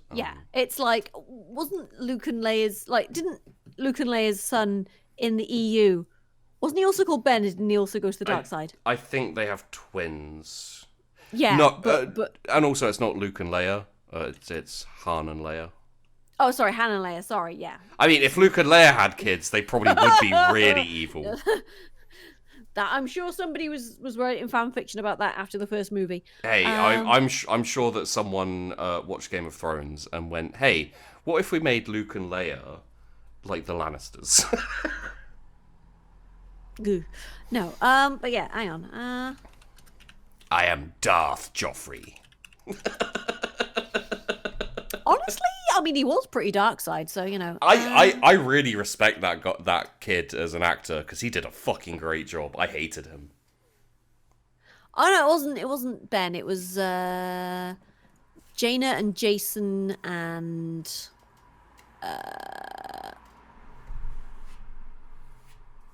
wait. And Ray? Okay, those are the twins. Oh, right, nothing. Okay. Yeah, they had twins. And Anakin. Oh yeah, and their younger brother Anakin. Yeah. And I think the son went evil and like Yes. fell to the dark side, and Yeah. there was like the Remnant, I think was instead of the First Order, where it was like instead of the First Order who inexplicably rule the galaxy like all the time with no proof, where they're like, hey, look at the reasons why they rule. It's just like, yep, they just rule the galaxy. Well, I mean, in one, like, they were like, haha, we are the First Order, we are evil, and we, there's still bits left over, and it's just like, we've blown up the Republic's main planet. We're in charge now. Haha! Because we blew you up. We've got nukes, don't fuck with us. And the rest of the galaxy's like, instead of going, oh yeah, they've got nukes, maybe we should, I don't know, chip in, they're just like, no, we're good. It's fine. We'll just be over here. No, you guys handle it. You 10 ships. It's fine. Who are running out of space fuel because which has never become an issue before. Why are you running out of space fuel? Space fuel. Is space fuel even a thing? It is now. Okay, it is now. Yeah. And then the Holdo's going to suicide bomb them. Cool. Okay, that's good. If you want to make space fuel a thing, sure, but don't do it just to drive and drama. Don't do it just to drive the plot. Actually make integrate it into the it's like nobody has ever, as far as I'm aware, like refueling and space fuel and running out of fuel has no one cared about it in Star Wars, really. It's probably in some extended universe stuff where people have like put it in, but like no one cares about that. Yeah, it's never been a thing until it was necessary for that particular plot point. Yeah, and the whole that whole thing was stupid because it's like I am Holdo, I have a plan. I'm a cocky flyboy. Tell me your plan. No, you're an idiot. No. Tell me your plan though, because I'm a cocky fly. It's just like, no. And then she's like, I really like him, and it's like, really? Why didn't you tell him your fucking plan then? Like he is an idiot. Yes. In that film, but then so is she. Well, I mean, he is, but he isn't. Like he's proved multiple times to be right in the film, but it's presented as if he's an idiot. Like, I want to like Holdo. I really want to like Holdo, but there's no way. She's so unlikable. And then in The Rise of Skywalker, it turns out that either she was in like accidentally did it, or she was like running away and fucked up, or she was trying to do a maneuver that had no chance of working. Because it's a 1 in a million chance. Mm-hmm. I think it's because they don't want to introduce basically suicide bombing into the Star Wars universe. I am very surprised. Like, oh my god, think of what they could do to this. I'm very surprised that someone as socially conscious as it's basically driving a car in There's some very disturbing side-by-side comparisons you could do. Like I can see why, because it's like, oh, it's a big dramatic, it's a big dramatic thing, and it looks cool. Yeah. But then you just like going, okay, so she basically just drove her space car into a bunch of other space cars. Yeah.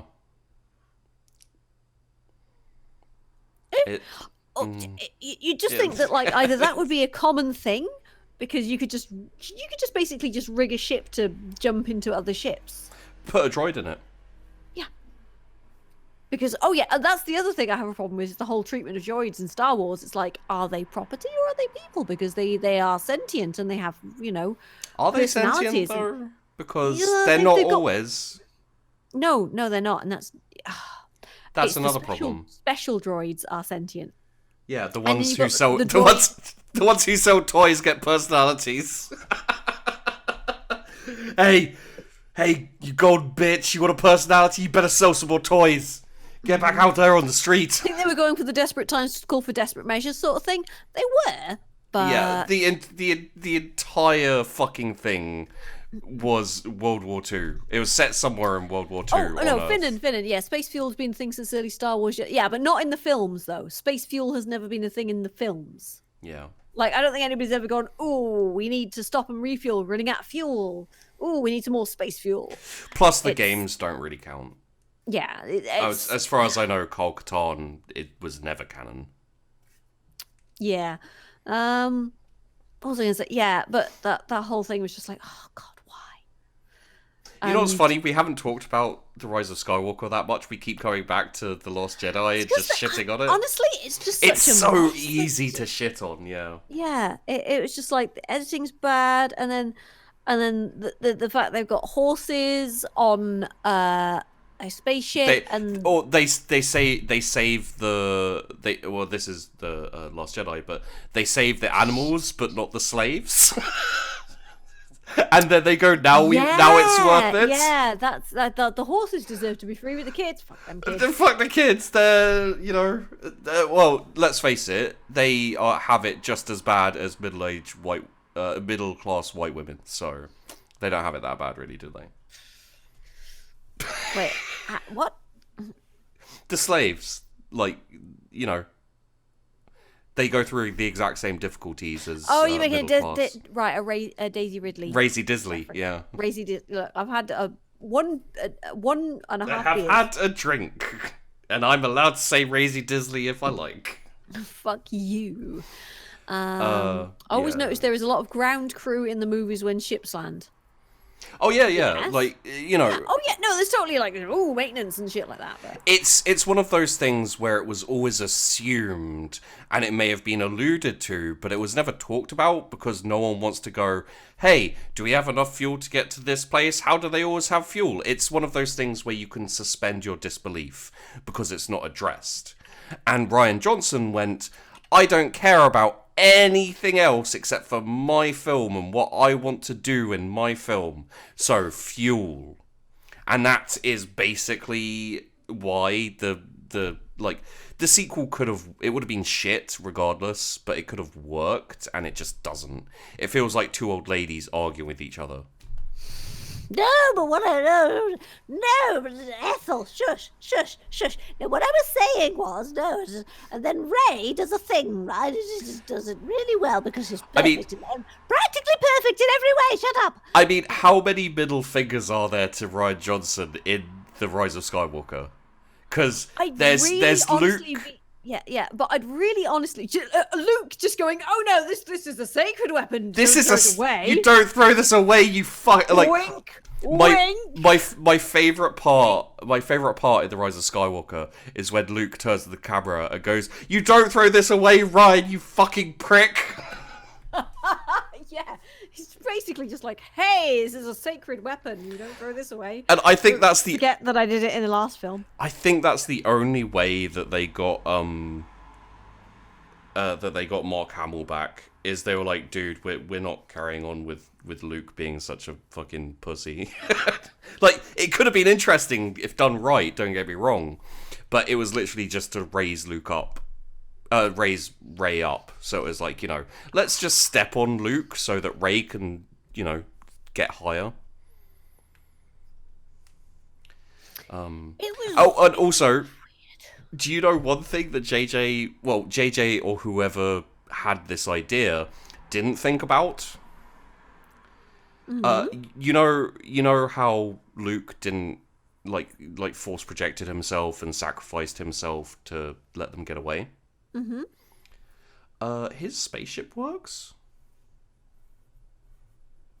So which is also interesting because in The Last Jedi, he was literally using one of the spoilers or whatever from his spaceship as a door for his hut. Yeah. Did he just solder it back on? Maybe. But the important thing to know is Luke's spaceship works. So he could have gone there and he could have done it in person. And even if he sacrificed himself, not died of running out of force juice or whatever, he wouldn't have died of projecting himself. I mean, he probably would have died of being shot lots by the big cannons, because the whole reason he survived that is because he was, a force hologram. Yeah, I mean, Rey could have just held them in the air and then spun them into a pretty bow and then fired them back because Rey.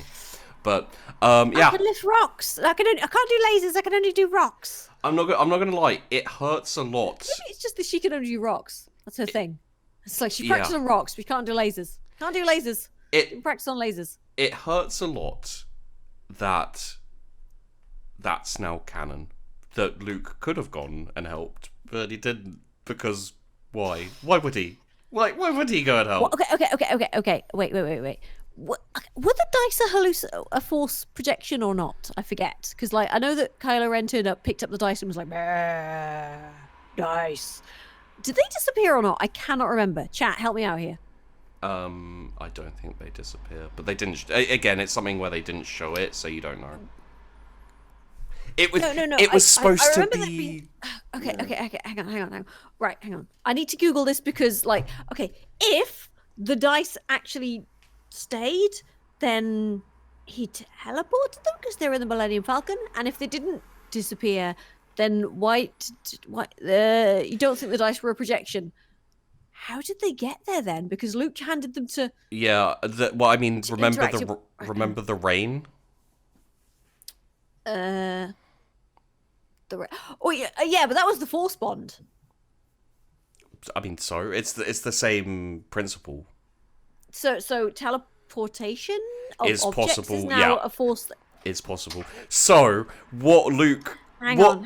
What Rey could have done is she could have overloaded a engine core, set up a Skype call with Emperor Palpatine, gone, hey, what's up? Oh, by the way, take this, bitch, and then cut it off, and it would have exploded and killed him.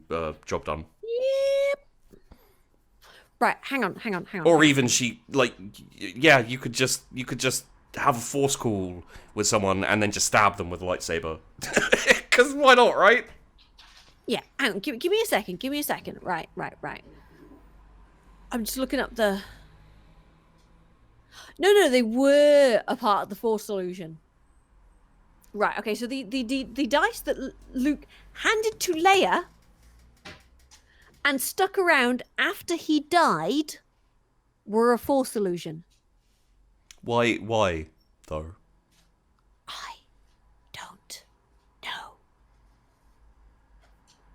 Yeah, the other question is, like, I know the Empire and the Emperor are dicks, but why'd you bury all your troops, yo? How long were they sitting in there freezing their asses off? Like, yo, when is... Maybe they had an underground workshop and... They'd just be sitting there for 20 years? Like, oh man, I hope they're... 30 years. Sorry, 30 years. They're just sitting there, like, warming their hands on, like, a hobo kit, you know, like, with a stove and tea, and they're like... They're like, oh my god, when is he gonna put out that message on Fortnite so the rebellion will turn up and we can get out of this fucking ice? Yeah, like, okay. What? Okay. And then, wait, please. And then from down the hallway, you just hear the Emperor go, hey guys, does anyone remember my password? I can't log in. Yeah. No, a Russian hacker has taken my account. I need to do a reset. I think it's Force lightning. I think the password, Emperor, is do it S1TH. Do it 66. That would totally be the Emperor's password. Do it 66. But it's DEWIT. Oh yeah. Do it. Do it 66. Yeah. Commence order 66. Initiate order. Was it initiate or commence? Yeah, something like that. Yeah, whatever. That's not how the Force works. It doesn't matter anymore. It subverted my expectations. I thought it was gonna be good.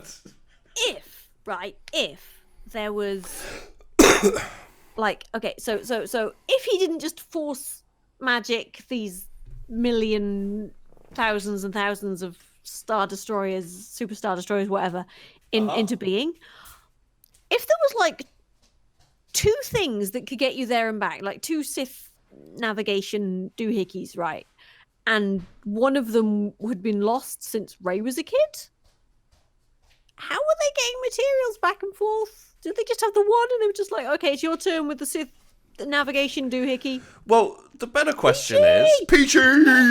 Oh my god, Peachy, that's Peachy. a hell of a host. Thank you very much. Come on in, we're shouting about Star Wars. Peachy, go away. No, go. He hasn't seen it. Have you seen Rise of Skywalker yet? He hasn't seen it, no. Bye. But then Kylo grabs the necklace from Rey when they're looking for the Sith dagger. No. Until Peachy's gone. Until Peachy's gone. Okay, bye. Peachy, message me and tell me you've gone so we can start talking about it again. Yeah. Well, I'll tell you what. While Peachy's going, I need to go pee. Yeah, fair enough.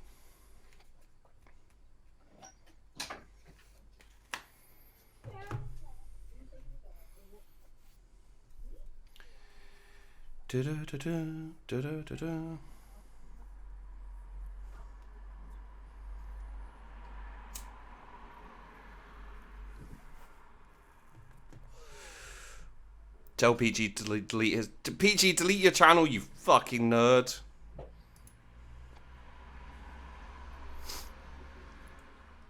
Oh, I almost forgot to ask, Sheepy. Do you wear makeup on stream? I do not. Welcome to the Q&A section of our Star Wars rant. Ask me personal questions. Peachy, fuck off. You haven't seen the film. I'm not going to spoil it for you. Also, anyone else here... This is completely spoilers, so piss off if you haven't seen the film and you don't want to be spoiled. You have until Peachy leaves.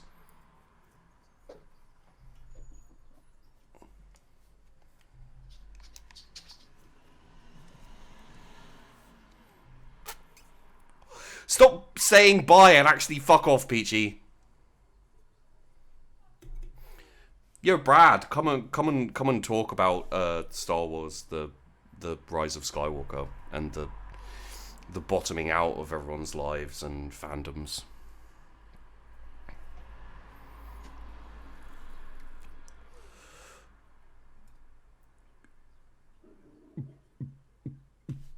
I'm not paying attention to my chat, actually. What my chat saying?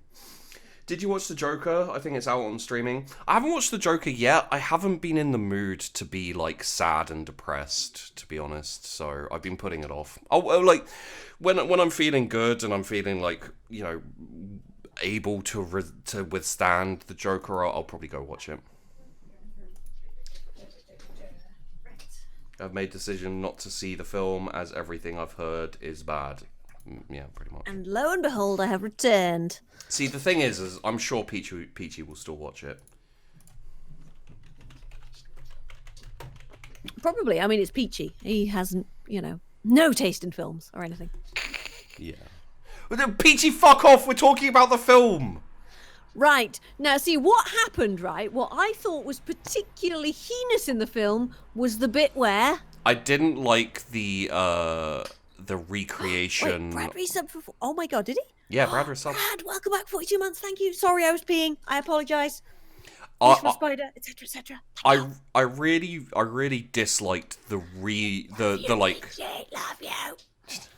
I really disliked the recreation of the human centipede with Kylo, Rey, and the Emperor. Feed her. Do it. Do it. Just let me get on Fortnite so I can... by the way, it's canon now that the Emperor plays Fortnite.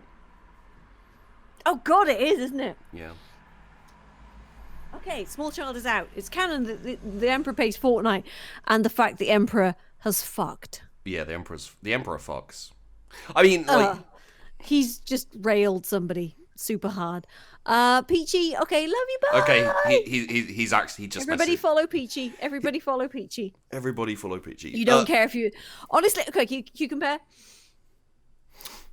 It's fuck Star Wars. Yeah, to everyone who just raided into Fuzzy's stream, this is the ultimate... this is our ultimate take. Fuck Star Wars. Yeah, pretty much. I went in. I was like, okay. I went into the film. I'd read the spoilers because I'm the sort of person. I'm just like, I'm curious. If it's good, I won't care if I spoil. If it's spoiled, if it's bad, I'll be insulated against the disappointment. And I'm glad I read the spoilers because otherwise I would have been a lot more disappointed than I was. I was just like, oh, that spoiler was right. Oh, that spoiler was right. Oh god, that's even worse than the spoilers. Well, it was. Oh my god, this is worse than I expected. It was the leaks, wasn't it? Like they weren't technically spoilers until they proved to be mostly right. But yeah. Wait. Game Radke is like, hate how I completely ignored that one, hyperdriving through objects fucking demolishes ships. Yeah. Hey, wait, do you mean the light speed skipping? Yeah, that was bad. That was really bad. Rey was doing shit even Yoda would find ridiculous. The comics blatantly explained how Anakin Skywalker was the Force stunt of Darth Plagueis. Apparently that wasn't the case. I mean, I've seen the people who actually wrote the comic go, "That's not what we meant at all." Yeah.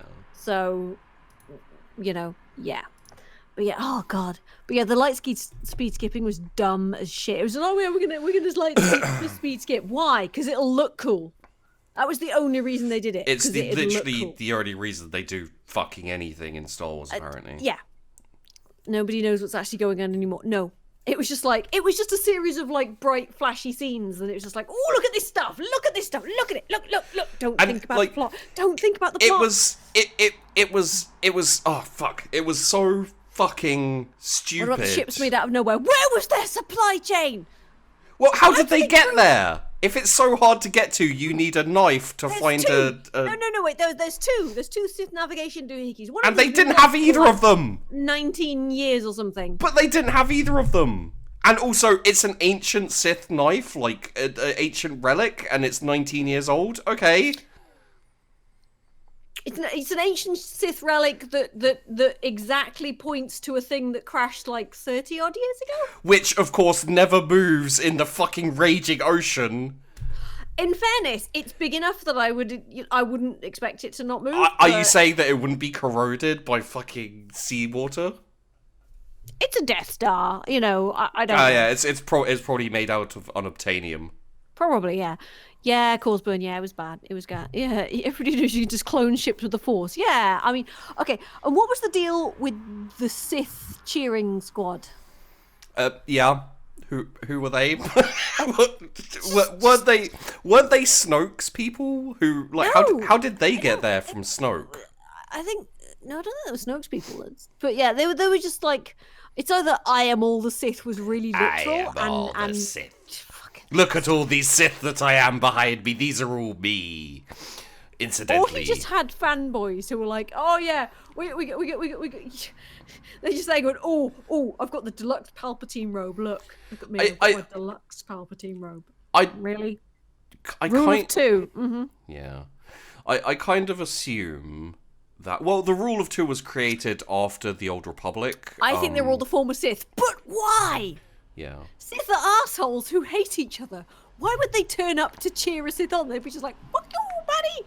Like, if they're all going, "Boo, fuck Palpatine, he's a wanker," I could understand it, because it's like, yeah, fail, Palpatine, we fucking hate you, you're an asshole. Palpatine is supposed to be, like, an ancient Sith now, right? Like, he wasn't actually... Like, because his plan was to let Rey kill him... And then she... Yeah, so he's like, kill me and I will become more powerful than you can possibly imagine. Like... And then she kills him and nothing happens. No, but she didn't kill him, you see, because he got his lightning reflected back. Because he killed himself? For the third time. Wait, so the Force is against suicide? Is that what we're going with? The Force is, and if you suicide, you can't take over other people's bodies. That's not how the Force works. Oh god, yeah. Okay. The bit that got me right was like, no, wait. Basically, she's struggling against his Force lightning, and then she gets a second lightsaber, and it just like, and I'm just like, I just immediately started thinking. So basically, she's going back, vampire, back. Yeah, it's an allegory for Christianity. Oh god, it makes so much sense now. It's the St. Andrew's cross. Yeah, St. Andrew's cross. Back by the power of St. Andrew. Woo! Did you know I'm Scottish, by the way? It wasn't actually the Force lightning that killed him. Yeah, Wolfman. It was. I can't stop my Force lightning. It's like peeing. Once it starts coming out, you can't stop it. Just pinch off her fingers. Pinch off the end. I could stop, but it hurts, so I'll just kill myself instead. There are times when I've tried to stop peeing, and I'd rather die, to be fair. But, I didn't take over anyone's It's only the body. second time it would get reflected. Vader just... Vader threw him down the thing, but he zapped himself with his Force lightning on the way down. He was like... Bleh! As I recall. He died because he couldn't handle the fact that everybody could just parry his lightning. It's so dumb, though. But it's like the fact that, I can't reflect it with one lightsaber, but two... Yeah, now I've got double lightsaber power, and that somehow makes me more able to resist lightning rather than just taking a lightsaber. Does that mean that Darth Maul How was... is she reflecting lightning anyway? I mean, surely...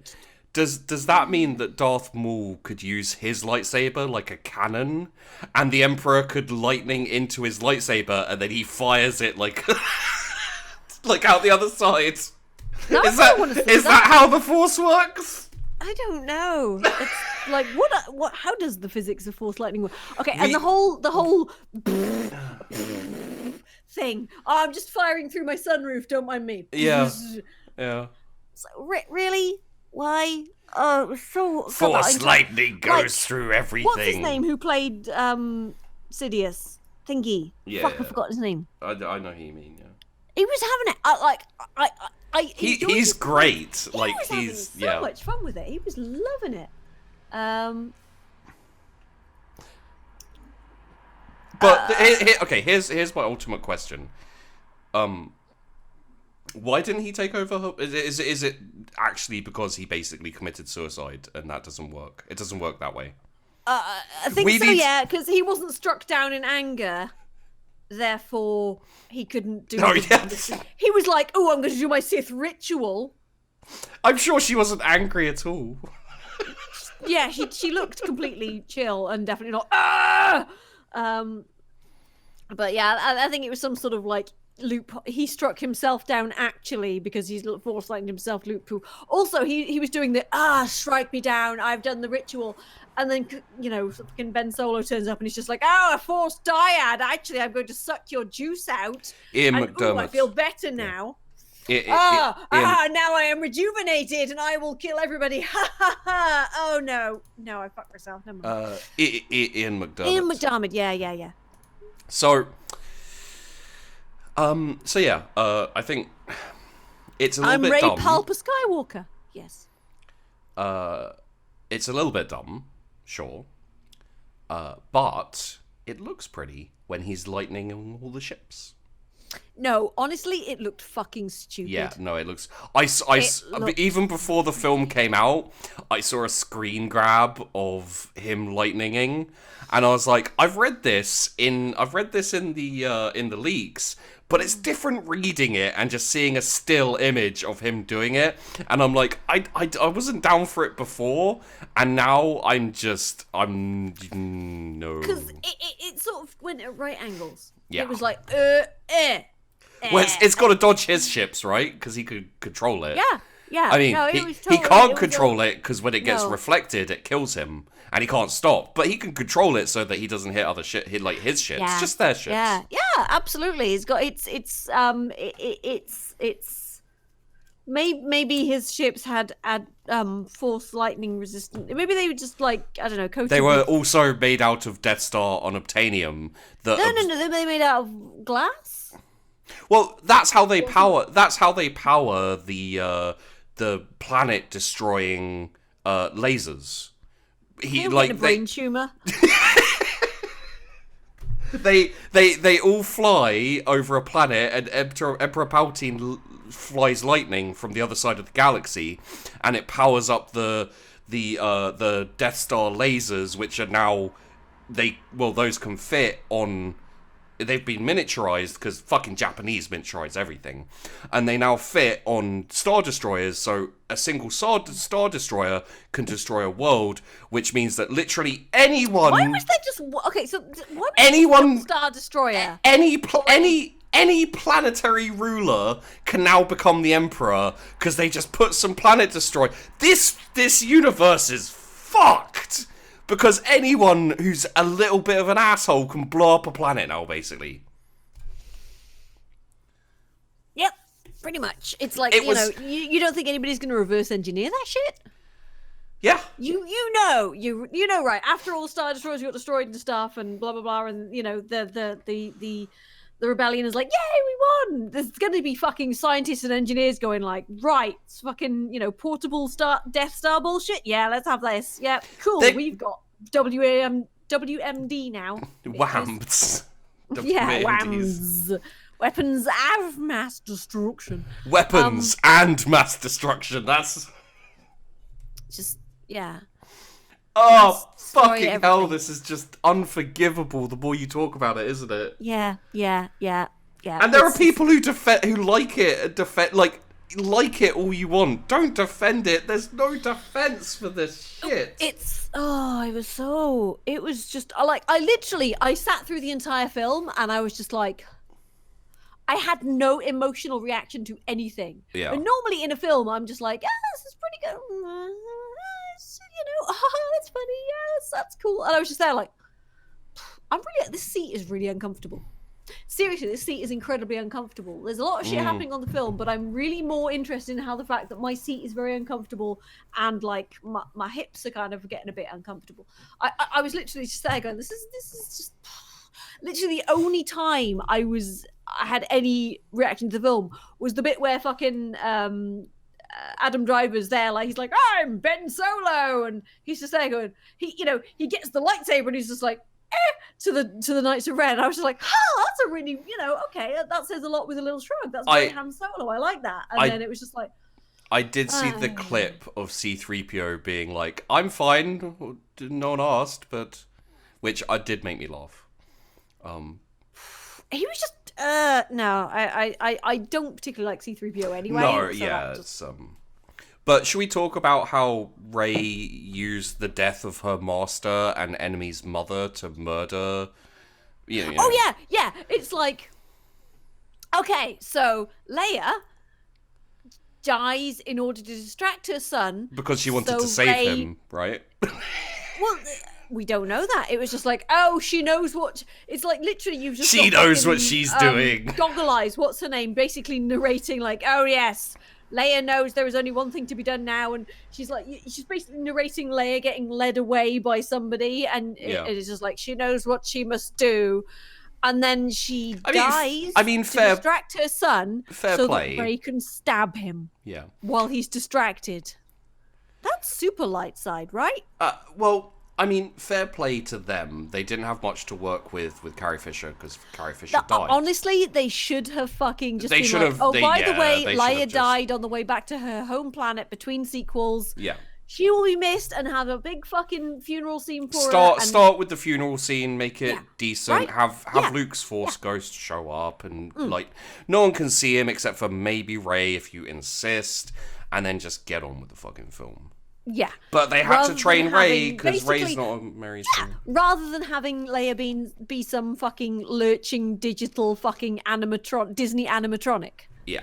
Because she was basically a fucking animatronic. She was just like, never underestimate a droid. Yes, Leia, that's right. Never underestimate a droid. I'm going to emote super hard because this was a shitty take for you. They should have just had Leia dead. And have Maz Kanata, I think her name's Maz Kanata. Puppeteering her and be super obvious about it. There you go. Okay. The fact that Maz yoinked, I think, Han's medal from her dead body and then gave it to Chewie as a kind of, hey, by the way, I want you to have this. It's just like... You remember how Chewie didn't get a medal in the original... Yeah, look, Chewie got a medal. Chewie got a medal. And she took it off Leia's dead body. But he'll probably... He'll probably just put it in, he won't wear it or anything. He's fiscally conservative, The movies took zero risks. I mean, I think doing a movie after The Last Jedi was a risk. Yeah. Actually, no, it wasn't a risk. It was very obviously never gonna fucking work. I know. I mean, if they'd been willing to actually go with it, it might have been interesting at least. Yeah. Because the other thing is, like, it wasn't even interesting. They were just like, oh yeah, things are happening. Don't think about anything too hard because it's all dog shit. Oh yeah, Tarkin and yeah, exactly. Well, no. The thing is, they basically used unused footage from the second movie, and then just kind of, I think they kind of destructed her body onto her face onto a body double. But even then, it's like she wasn't moving, she wasn't doing anything. She was just standing there and talking. Blah blah blah blah blah blah blah blah blah blah blah blah blah. And then everybody else was like, "Oh yes, Leia, that's right. Yeah, droids. Never underestimate them." Yeah. So. Here's a question. So Luke knew that Rey was Palpatine's granddaughter. Did he? Yeah. Why? Because he did. Are you expecting an explanation for anything in this film? I'm just like, I don't remember that ever being anything that anybody knew except Kylo Ren and Rey. I'm pretty sure Luke knew. I think. If he did, he didn't give a fuck. I don't. Yeah, no, he being addressed. But then again, I was like, well, I mean, let's face. I was more interested in my popcorn for a lot of the movies. So. Let's go meta and be honest with ourselves. Luke didn't know it in The Last Jedi, but in the Rise of Skywalker, he did know it in The Last Jedi. So I mean, you know, it's because no one knew it until the Rise of Skywalker. Oh god, it was. So, you know, like... Why couldn't they just let her be a nobody? What? There was a really huge focus on bloodlines. You know what? Yeah, it's eugenics, basically. Yeah! It fucking was! I think both Leia and Luke knew that she was Palpatine's... Because, you know, it's because they can't do anything original. They have to allude to things in the better films. Jedi Ubermensch, right? Yeah. But okay, so that's like whatever. Why couldn't she just be like the daughter of a Imperial officer or something? Like, you know what? Thank you. Welcome back. Nice subscribing. Why couldn't she just be like Grand Moff Tarkin's daughter or granddaughter? Like, that'd be interesting. But then she wouldn't have any reason to have amazing force powers. Yeah, I mean, you know, fucking what? Like, who even knows? With the, like, who cares about force powers anymore? It makes no sense. Yeah, you like it's like her parents literally got like fucking a minute in the movies. It was just like, oh yes, we actually love you, and bye. We're just leaving you, and we're gonna go get murdered for some reason. Can I also say that we're gonna sell you into slavery to keep you safe, but you'll be fine. Don't worry. No, this is actually very important, and I've only just thought of it. J.J. Abrams ruined 2 universes with healing. Wait, which one is he? Star Wars, force healing, like now Jedi can just bring people back from the dead or whatever. And he's played too many video games. Star Trek, Superblood. Which one was that in? It was in the second one, you know. I don't think I've seen the second one. I think You remember Khan? Yeah, it's like genetically engineered Superman. Blah, blah, blah. Yeah. They engineer a healing serum from his blood when Kirk runs in and he gets fucked up by all the radiation and he's dying. Oh, they had the role reversal with the I have been and always will be your friend thing. Yeah. Yeah, and they heal him. I'm aware of that. I never watched it for some reason. It's a shit film. Don't watch it. They heal him with super blood, and they've like, and everyone's like, well, now no one's gonna die and everyone's gonna live forever because you've got super blood and you engineered it. So, well done, JJ. You ruined 2 space franchises with healing. Yeah, somebody was saying as well, it's like the third film is basically like a fetch quest. It's like a video game. It's like, go there, get the thing, go there, get the thing, go there, get the thing. Ooh, she's leveled up enough. She's put a level into healing. We're good now. It's fine. Well, I think that was Palpatine's fault because he was playing Fortnite. And it was like, you know. But there's no healing in Fortnite. Well, this is like med packs, I suppose. But yeah, it's super blood. JJ loves super blood. Oh god, I'm angry again. It's fucking dumb. Oh, it's fucking dumb. Yeah, and then Baby Yoda, because like literally the only way to give legitimacy to the films anymore is to make a fucking puppet. Who everyone loves, and then make him do the same thing so he heals someone. Like Baby Yoda did it first. It's precedent in the Star Wars universe by about a week. Yeah, they rushed that shit out so quickly, didn't they? When they're like, Baby Yoda heals someone, it's fine. Everyone loves Baby Yoda. Look, the baby Yoda can do it, so anybody can do it, especially Super Ray. Is JJ a vampire? He might be a vampire. Maybe. Instead of good writing, it's Deus Ex Machina. This just happens because I say so. Yeah. There's no explanation or background to anything. And, like, I just want to point out, like, that's the same in The Mandalorian. Like, shit just happens, and there's no, like, establishing or... And the problem they have there as well is the changing... Like, some of the directors are great, but changing the directors is just a terrible idea, because you lose the feeling from the last, episode. Yeah, no, absolutely. And even if they've got a plan and they've got, like, an arc set out, it's still going to be a bit wonky. But the fact they didn't have any fucking arc or anything, they were just like, we'll wing it, it's fine. Marvel do it, right? I maintain that the Rise of Skywalker isn't a film, it's a raptus. And it's directed at Rian Johnson. The Rise of Skywalker is just J.J. Abrams' raptus to Rian Johnson. I can see where you're coming from with you that. You don't throw away lightsaber, motherfucker. I think if either of them had been able to direct an entire trilogy, it would have been flawed but okay films. They would have been like, they're a bit shit. It would be better. That's about as good as we could say. Fucking Rian Johnson trilogy would have been like, weird, interesting. He's going to some different places with it. It's a bit fucking weird. Right. No, I will actually legitimately maintain that Rian Johnson can't do more than one film. Like he just, the way his brain works and the way he has ideas, it's enough for a film. And JJ can't write for I'm shit. not familiar with Rian Johnson's work enough to I mean, say whether, but if they let him do a Star Wars film, it might have been really fucking interesting, because he's like, he doesn't toe the Star Wars Disney line, and I'm okay with that. Give him shut up a bit. Give him the Hutts. Make him do something with the Hutts, and I'll watch it. I think that could have been really bizarre and interesting. 3 J.J. Abrams films would have probably been a bit shit, but as long as he watchable. didn't write them, as he didn't write, don't let JJ write anything. If he's writing a letter to a fan, don't let him write it. Give him an editor with a big red pen and a big fucking stick, maybe a taser, cattle prod. Basically, this is how you do Star Wars. You give Rian Johnson something that doesn't matter, that's weird, and you throw him at it, and then you have someone standing over JJ's head with a rolled up newspaper, and every time he has an idea, you hit him until he stops having ideas and just makes a film with someone else's script. Yeah,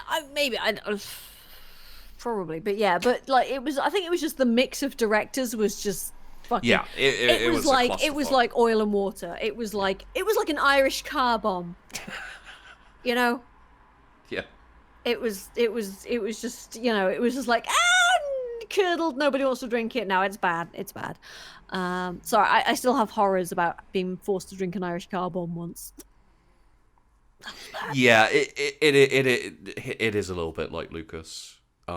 He didn't have as much creative freedom, inverted commas, until Return of the Jedi. And you should have realized that after the Return of the Jedi, if he was going to do more Star Wars, it was going to be worse. Yeah, I mean, I don't mind the first films, like the original trilogy. I love the original trilogy. Yeah, they're fun. I mean, not anymore, because they don't mean anything. I can still look at them in isolation because they're fun films. But it's just like the fucking okay, be honest with me.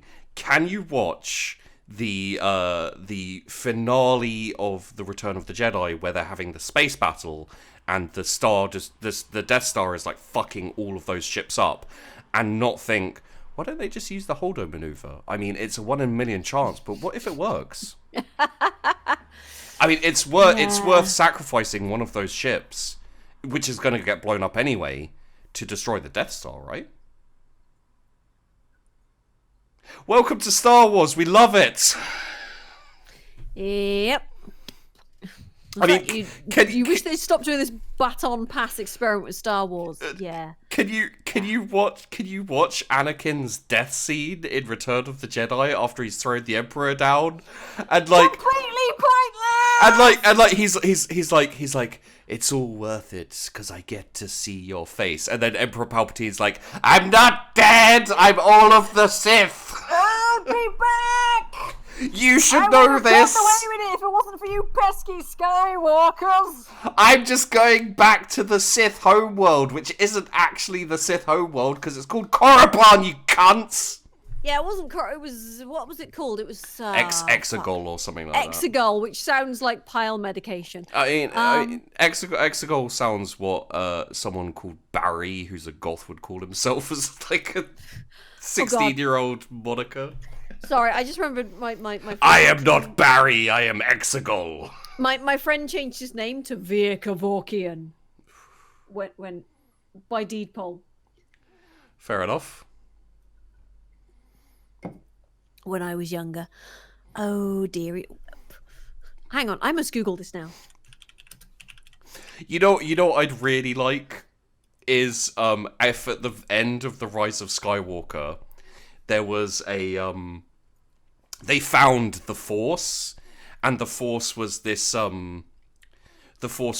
like big statue of a pair of scales, you know, like the Justice scales, and it said the Force in like a big bronze lettering on it, and the scales were like tipped slightly so that one was higher than the other, and then Anakin's Force Ghost turns up and just pushes it so that they're equal, and then that's the end of the film. And it fulfilled the prophecy of Anakin bringing balance to the Force. This is something else that pissed me off, right? In the second movie, there was like the Force Temple, and they had that fucking... There was like a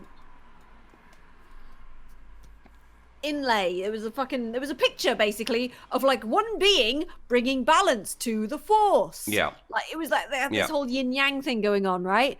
And I was like, oh, maybe maybe I don't know. There's a whole bringing balance to the Force thing. Maybe Rey and Ben could be some sort of they've got this whole Force dyad thing. Maybe they could bring balance to the Force together. No, he just gets yeeted down a hole, crawls out, reses Rey, dies again, and then she's just like, Ben who? This is fine.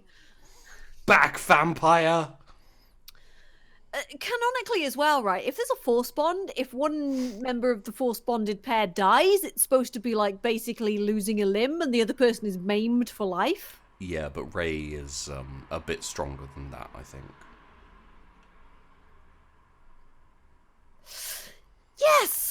Yes!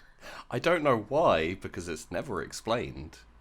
But, mentally, Rey's been through a lot. Like, she's been through as much as any other working class. Rey's instead memed for life. Oh, God. Yeah. Cut the fetch quest, no goofy shit with maps and knives, and the Death Star should have stayed destroyed. First 30 minutes of the movie... just devoted to how the fuck Palpatine is back, like, is he a clone? Okay. Well, there was the whole thing where they were supposed to have, like, Matt Smith, I think, as a young Palpatine. Okay, so let me just, because we got quite a few more people come in with the raid, let me just give you guys this, because I came up with it, like, on the fly earlier, and I spoke about it, but, okay, here's the films. Rey and Finn defects from like Imperial remnants, basically. This is headcanon. Yeah, this is headcanon for me too. Finn. This is Sheepy's. This is my random idea that I came up with. It's his fan fiction. Finn defects from the stormtroopers, and is running from the Empire. Then Rey meets up with him. She's Force sensitive. He's a ex-stormtrooper. They are running away from the Empire. The Empire are chasing them because Force sensitive, deserter, etc. They probably hook up with Poe at some point and get some contact with the Resistance, but not much. And then they go off and have adventures, and nothing too big, no like planet destroying stuff or anything like that. It's more a story about the characters. And then the Knights of Ren turn up, and they bow before Rey, who's obviously had doubts, and she's feeling a bit, she's been flirting with the dark side because she doesn't have a master, and they offer her Palpatine's seat. And then she goes off, becomes the bad guy, Luke, in a side story, goes and saves Kylo Ren, like, turns him to the light side after he'd, turned dark and all that kind of thing. He sacrifices himself saving Kylo Ren. Finn and Poe go and find Kylo Ren, who is now Ben Solo, and they all go off to try and redeem Rey, and that should be the film. It would have been so much interest. I've seen a whole bunch of people's ideas. Yeah, there's so many interesting ideas. Are more interesting than what we got, and work better, and are more coherent than what we got. Yeah. It's like they just tried to jam everything in there. But there's nothing in the first two movies. Nothing fucking like the Force Awakens. Tell me why Rey does anything. Like the entire from the second that she meets Finn, why? That's my answer. She could have just been like, "Yo, no, got shit to do. Sorry, bye." I think it's just like, oh, she's heroic, obviously, and therefore she's rescuing him because she's the hero. Yeah. I think she was supposed to be wanting to get off the planet, but she could have taken her whole deal. The whole deal is she was waiting for her family. Therefore, why is she wanting to get off the planet? Yeah, she had no reason to leave and no reason to help, and then she's there going, "Oh, I have to get back. People were waiting for me. Maybe they turned up while I was away."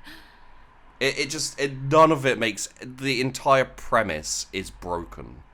If you just if you just say why, it's all broken. Yeah, totally. Are we going to ignore the fact that Luke was ready to fucking murder his Padawan because he was having a bad dream? Honestly, yes. I think the Rise of Skywalker did.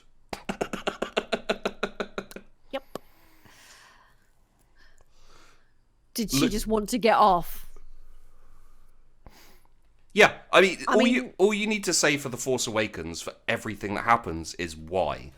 Rey decides to help Finn and leave the planet. Why? Finn decides to attach himself to Rey, even though it's going to put him in more danger because she's going to the Resistance and he doesn't want to go. Okay, she's probably like the first. They're probably like the first hot person the other person's seen. I mean, she's been hanging out with fucking uncarved slut. Okay. Yeah, that's true. And oh my god, he's hot and not an arsehole. And the Chrome Stormtrooper lady who, she's a good actress, and I like her in Game of Thrones for the most part. Traitor.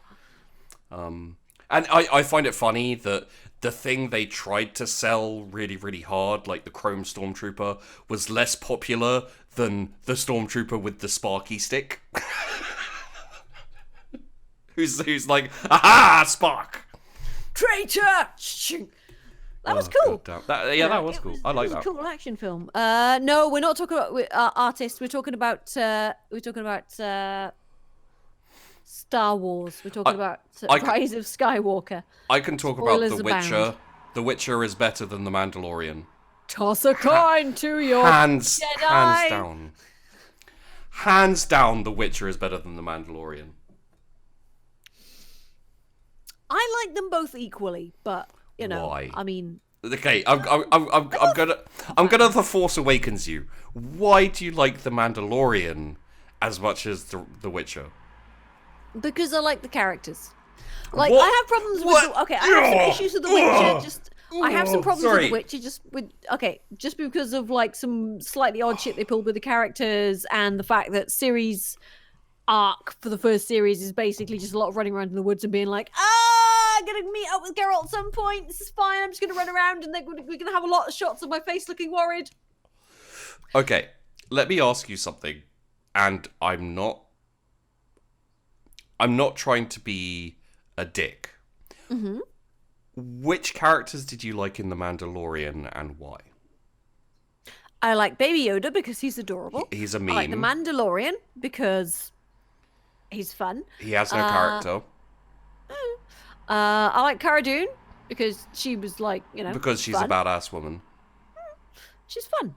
I right. I Have Spoken Dude because he has like 2 scenes, and then he dies.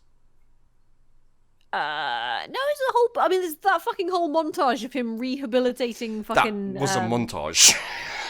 Yeah, But it's still character building. There's no character there. Like don't get me wrong, I like him. The first episode he was in, there's like fucking at least 5 minutes of him talking. Yeah. Don't get me wrong. He gets enough fucking character building. He gets enough character building for a character who's barely. He gets more character building than fucking Cara Dune. Yes, he does, and he's barely in it. The hunter, the fucking reprogrammed hunter droid. Probably the best character in it. Which says a lot about the Mandalorian. You've got fucking what's his name? The famous director guy. Carl Weathers. Oh, no, German guy. Fuck, what's his name? Yeah, he's barely in it. No, but he fucking owns bones when he's in it. Very quiet. I'm agreeing with you on like some of these Carl characters. Weathers is fantastic. He's choose the scenery. He's great. Not in it that much. No, but he's just like everybody who's in it. There's massive chunks where it's no interesting characters. Baby Yoda's a meme, and the Mandalorian has no character. Werner Herzog, yeah, that's it, yeah. Yeah, Werner Herzog. Like, I really like the Mandalorian. I just like The Witcher. Look. Okay, I am not looking to like prove you wrong or to disagree with you or anything like that. The thing is like you said, I like them both because they both have good characters. My premise here is that they don't, because the Mandalorian has terrible characters. Let's be a little more fair and clear. The Mandalorian has interesting characters who are barely in it, and then a plank and a meme. I think it's what you project onto them as well. It's like very much the Mandalorian is like a character you can project a lot onto. Yes, but that doesn't make him a good character. I like him. Like I said, I like him. Don't get me wrong. How much imagination you have. Don't get me wrong. I'm saying it's a failure of your imagination. No. I like the Mandalorian character. Like I think he's a Who doesn't like Henry Cavill? I mean, Henry Cavill was The Witcher for me. Like I said, I like them both fairly equally. I just like the Mandalorian slightly more because I'm a huge Witcher fan, and I ask more questions of The Witcher, if you see what I mean. Wait, I need to address this. The Mandalorian has no character. It's a bounty hunter finding himself and finding more meaning than the way the Mandalorians live. It's great character building. Finding himself, I don't think he did particularly. I think he decided not to kill a baby, and then protected the baby, and then succeeded in protecting the baby. Finding more meaning than the way Mandalorians live, again, I see no particular evidence of that. And therefore, his great character building is wrong. Most of what the Mandalorian is what you project onto him. A lot of his scene, like, don't get me wrong, the actor was fucking amazing because you can imagine his reactions and you can imagine all these things. But he is an empty bucket for you to fill.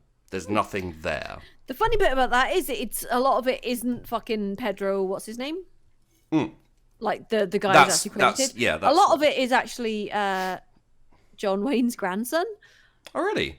Yeah, he does a great job with the no talking bits.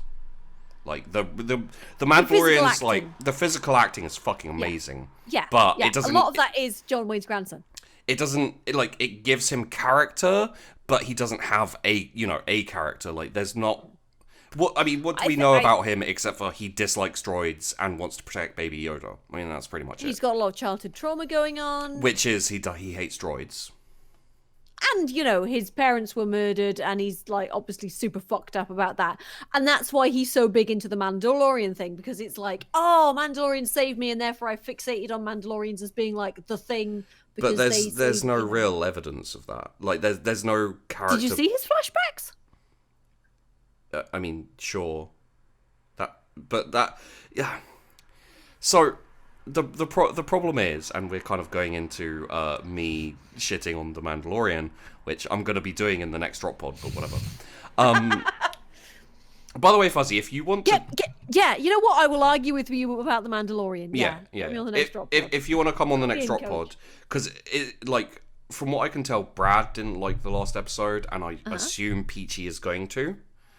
So it's me and Peachy versus you and Brad. Well, no, it'll be you and Peachy versus me, with Brad in the middle, being kind of like not neutral, but there was a lot he liked and a lot he didn't like. And to be honest, I do like The Mandalorian in the sense of like it appeals to me because I love spaghetti westerns. I love Kurosawa and all of those old films. Again, that's a lot of the reason that I liked it as well. I was there watching the episode 4, going, oh, they're doing Seven Samurai. That's cool. But the problem I have is that you have to stick to it if you're going to, like, you know, it's like it's a lot better if you know what they're referencing. I mean, it's worse for me because I know what they're referencing. Because I can just be like, oh, this is an homage to that. That's cool. Because the last episode, like all of the first episodes, is handing Chewie the medal for me. It's nostalgic. It evokes emotions that it hasn't earned. And then in the last episode, it goes, Chewie's dead. Lol, no he's not. C-3PO's dead. Lol, no he's not. You know, that's the kind of feeling. And Hey kids, Palpatine's back. Yeah, basically. Buy merchandise. And like this is the problem I have, is like I could forgive it if it stuck to its guns, and it didn't. It went, let's have crazy Star Wars shit instead of, you know, like what I mean, we all know what the ending should have been, right? The Mandalorian should have faced off against the Moff motherfucker. They should have had Moff Gideon. They should have had a high noon shootout, and the Mandalorian should have died to let Baby Yoda get away. That's fucking spaghetti western. Although then they wouldn't have had a second series, which is why they didn't do it. We're not killing the merchandise opportunity. Did you see Rise of Skywalker? This is our only hope now. Yeah, and that's why they didn't do it. I'm honestly expecting Series 2 to play it a lot safer, and to not be as good, because basically the Mandalorian is their golden goose now. It's like the films have bombed, basically. And it's also, like the films aren't selling merch, therefore the Mandalorian is now the golden goose that, you know, Baby Yoda's the thing everybody wants. So they're just like, right, we need to merchandise. How many episodes how many series can we spin out of this? Just to give you an idea, and to respond to something, he didn't go from bounty hunter to must protect baby in one episode. Baby Yoda grew on him. Baby Yoda did grow on him, and they did that decently. Again, the physical acting was good and all that kind of thing. But quite literally, he was a bounty hunter hunting a bounty, who was helped by a robot, who he then shot in the space of about 5 seconds when he changed his mind to must protect baby. So he didn't go from bounty hunter to must protect baby in one episode. He went there in 5 seconds. I seem to recall that you got more money if it was alive.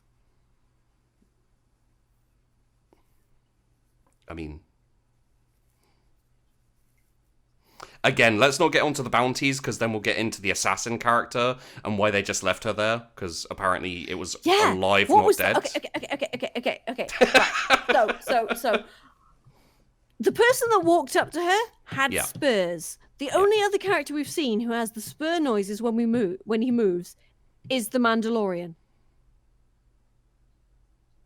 Right? Like his entire thing was they don't explain any of it. They fucking. I'm hoping they cover that in the second. They won't. Maybe.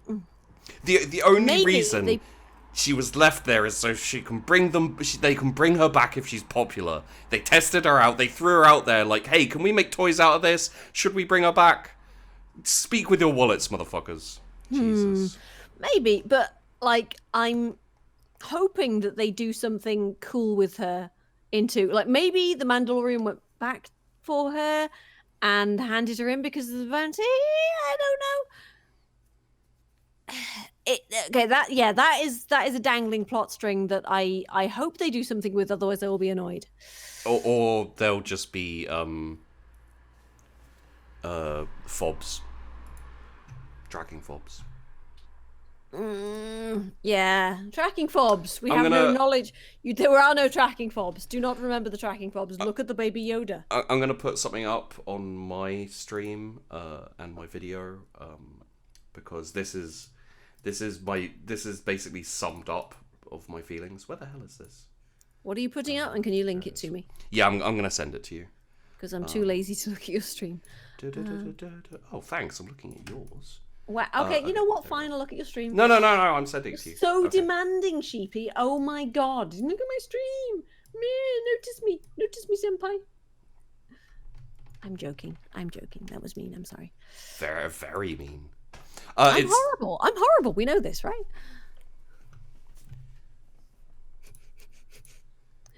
Okay, what is that? That is the cat getting yelled at by the woman meme. Oh yeah, I know that. I'm just along with my angry face. The tracking fobs. Yeah, it's the tracking fob. That sums it up for me. Is Yep. No, that makes sense. I one of the things I said in the very early episodes when we were talking about it on Droppod. Babu Freak. I actually liked Babu Freak. I know he was like a blatant merchandising opportunity. I mean, but he was done quite well. He's a whatever, right? Like he's like yeah. He's a tiny drunk man who does things for droids. Yeah. Also, we'll get off the Mandalorian because we'll talk about the Mandalorian maybe next week when we do the Droppod, guys. If you want to see me and Brad and Peachy and Fuzzy. When is the Droppod, by the way? Just so I can. It'll be Friday, probably like 9 p.m. Cool. Yeah. So getting away from the Mandalorian and those fobs, which I just fucking hate. Yeah. So. The last Skywalker, Rise of the last Skywalker the Awakens. Rise of Palpatine. It's the last Skywalker Awakens. It's not the Skywalker saga. Yeah, the last Palpatine Awakens. How do you feel about Rey being a Skywalker? Because she's a Skywalker. I kind of feel. Fucking not. I like if I was to put it into words, I would say I feel like someone murdered my dog, and then when I went away to bury the dog and to mourn it, I came back and the man is inside my wife. And I don't mean like having sex with my wife. I mean he has killed my wife and put on a wife's skin suit. That's how I feel about Rey being a Skywalker. Am I? Is it just me, or she chooses to be a Skywalker? She does, but okay. So, like, because Leia was not a Skywalker ever, right? No, she was. She was Organa, and no, she was Leia Organa for like her entire life, and then she was Han Solo's bit, so she's Leia Organa Solo. She's never been a Skywalker to herself. Like she would never describe herself as a Skywalker. And then you've got Luke, who spent like a year being grumpy at Rey on an island. Like they didn't exactly have what you'd call a super close relationship. You know what would have made sense? Unless, right, she's like, I'm marrying Ben's Force ghost, and that's why I'm a Skywalker. No, you know what I would have actually accepted quite happily is if someone said like, "Yo, Rey who?" and she went, "Rey Solo." I'd accept that because that's kind of like Han. Like I don't like Solo the film. I think it's terrible.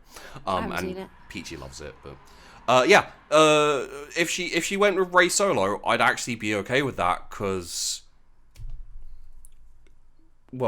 like she did connect, however briefly, like her connection with Han. Yeah, she was like, oh my god, Han's amazing. Yeah, it was all right. I let it go compared to a lot of father figure. Yeah, it was okay, and it was kind of interesting. It's a shame that Harrison Ford wanted money, but also didn't want to be in Star Wars. But whatever, that's Harrison Ford. I don't blame him, to be honest with you. I mean, I'm assuming he smelled them. He's like, I'll take money, but this is going to be shit, so I'm out. Yeah. If you need me to save the series, pay me a bit more money and I'll turn up for a scene. Couple of mil, I'll do it, yeah. I'm not cutting my hair, though. Oh my god. That's how shit Star Wars became through the sequel series. It's so shit that even though they paid him a lot, he still wouldn't cut his hair. He wouldn't get a haircut for fucking... Jesus Christ, it's like Henry Cavill and Superman. In fairness, that was a contractual thing, whatever he was in wouldn't let him cut his moustache off. But still, oh my god, that CGI was bad. Yeah. Oh god, yeah, but no, the Skywalker thing was just weird. So this old lady probably remembers, like... Oh, I remember the Skywalkers. I used to babysit there. No, in fairness, it was, oh god, what was her name? It was Lars... Yeah, it's the Lars family or something like that. Yeah, so it wasn't Skywalkers at all. No. So, but yeah, it was just obviously like, oh yeah, Rey Skywalker. It's like, I don't know about you, but I feel kind of awkward about taking the name of a family whose son was sort of evil and I'd sort of killed but then healed, but then he'd die. It was, You know what I could believe? Is I could believe her going down there. Like, this is how much attention the sequel, the new saga, the new trilogy has paid to the old films. Mm-hmm. I could believe that she goes down and she says, I'm Rey Skywalker. And the old lady goes, Skywalker, I haven't heard that name in... Are you related to old Ben Skywalker?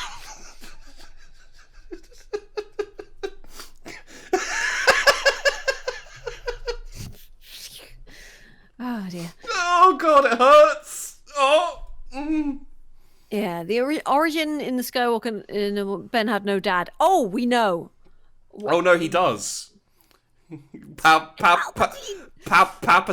sprayed his force juices all over Shmi. According to it's one interpretation of the comment. Apparently, the comment. The comics didn't actually mean that, but yeah, it's like... Well, then there's like, the biggest mystery in the entirety of Star Wars is who fucked Shmi Skywalker. Oh, it was the midichlorians. She just wanked too hard. The midichlorians were just like, baby juice. She fell asleep during a midichlorian storm and some got inside her. Cool. I love Star Wars. Okay, the entire midichlorian thing is dumb, and I hate it. I really hate it. I mean, you know, I'm glad they kind of they veered well away from the midichlorians because don't explain the weird mystical force. It's dumb and stupid. Do it. The best way to tell how bad this the Star Wars franchise has gotten is that the only way to defend the new trilogy, the sequel trilogy, is to literally go back and point out all the bad things. And like when I talk to Peachy about Star Wars, I'll say like Rey's a Mary Sue. His defense for Rey being a Mary Sue is, well, you liked the original Star Wars and Luke was a Mary Sue in the original Star Wars. And I'm like, that doesn't defend it. It just tears down. This is what they do. Also, Luke wasn't I mean, Luke got his ass kicked and his hand chopped off at one point. That was in the second film, though. Yeah. Peachy's talking about in the first film. Right. He's a bit of a Mary Sue in the first film. Not completely, but there are Mary Sue tendencies, definitely. Like, I tend to be quite resistant to the Mary Sue thing, especially when it comes to a female character, just because a lot of the time it is just like, she's a strong, competent woman, therefore, it's obviously a Mary Sue. But in Rey's case... in Rey's case, they played into it so fucking hard. My inner feminist is just like, fuck, you're right. Oh, fuck. I'm so sorry you have an inner feminist. That must be bad. I'll show you out a fucking feminist in a minute. Okay, you want some of this be careful, otherwise you'll have a son called Anakin Skywalker. Please no. Ooh.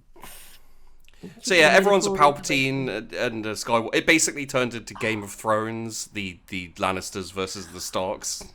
Oh god, it's so dumb. So like It's so Palpatine got what he dumb. wanted. He destroyed the Skywalker bloodline. Yep. He won. Not only that, but his progeny, his bloodline, took over the Skywalker bloodline and is now pretending to be a Skywalker. So all of the good things the Skywalkers have done, well, the Palpatines did it. And they get credit. Like, Rey can walk around being like, I'm a Palpatine, but everyone loves me like a Skywalker. So fuck all you. So dumb. And it's just, oh god, it hurts me. It hurts me deep inside. It really does. It's just, it was so bad. It was so bad. It was just an incoherent mess. And the more I read about like the behind the scenes shit, the more I'm just like, holy like, that's the most interesting thing, is reading the leaks and behind the scenes stuff.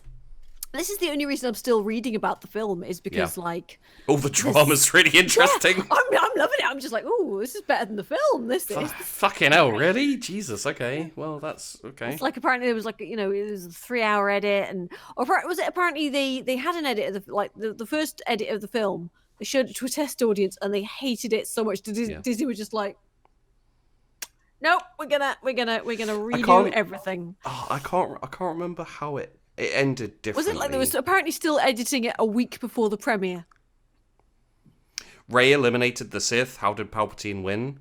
Did she eliminate the Sith, or did they fall down a hole firing lightning? And they'll probably be back in the next film. Yeah. So it's like because let's not forget, you can't actually show anything or explain anything or extrapolate on anything in Star Wars anymore. Literally, things happen because they happen. So fuck you. She goes from killing Ben, then oh no, I can save him. But she only killed him like because his mum killed herself to distract him to save him. To be fair to Rey, it's very hard to be a middle-class white girl.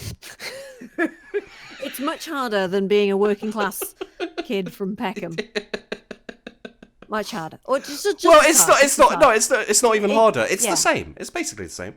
Yeah, it's exactly the same, and you definitely don't get advantage from being posh as hell. I mean, B movies can be fun in their terribleness, but you have higher expectations for something that costs. Wolfman. Oh yeah, same, right? Literally, I had no emotional reaction to the entire. I was just there like, I'm really uncomfortable. This popcorn's nice though. Oh hey, I've got an entire thing of pick and mix. That's cool. This is great. God, the seat's really uncomfortable. He's literally. I was just like, oh yeah, things are happening on screen. I don't care. Okay. Sorry, another thing that bothered me. Right, the Knights of Ren. Yeah.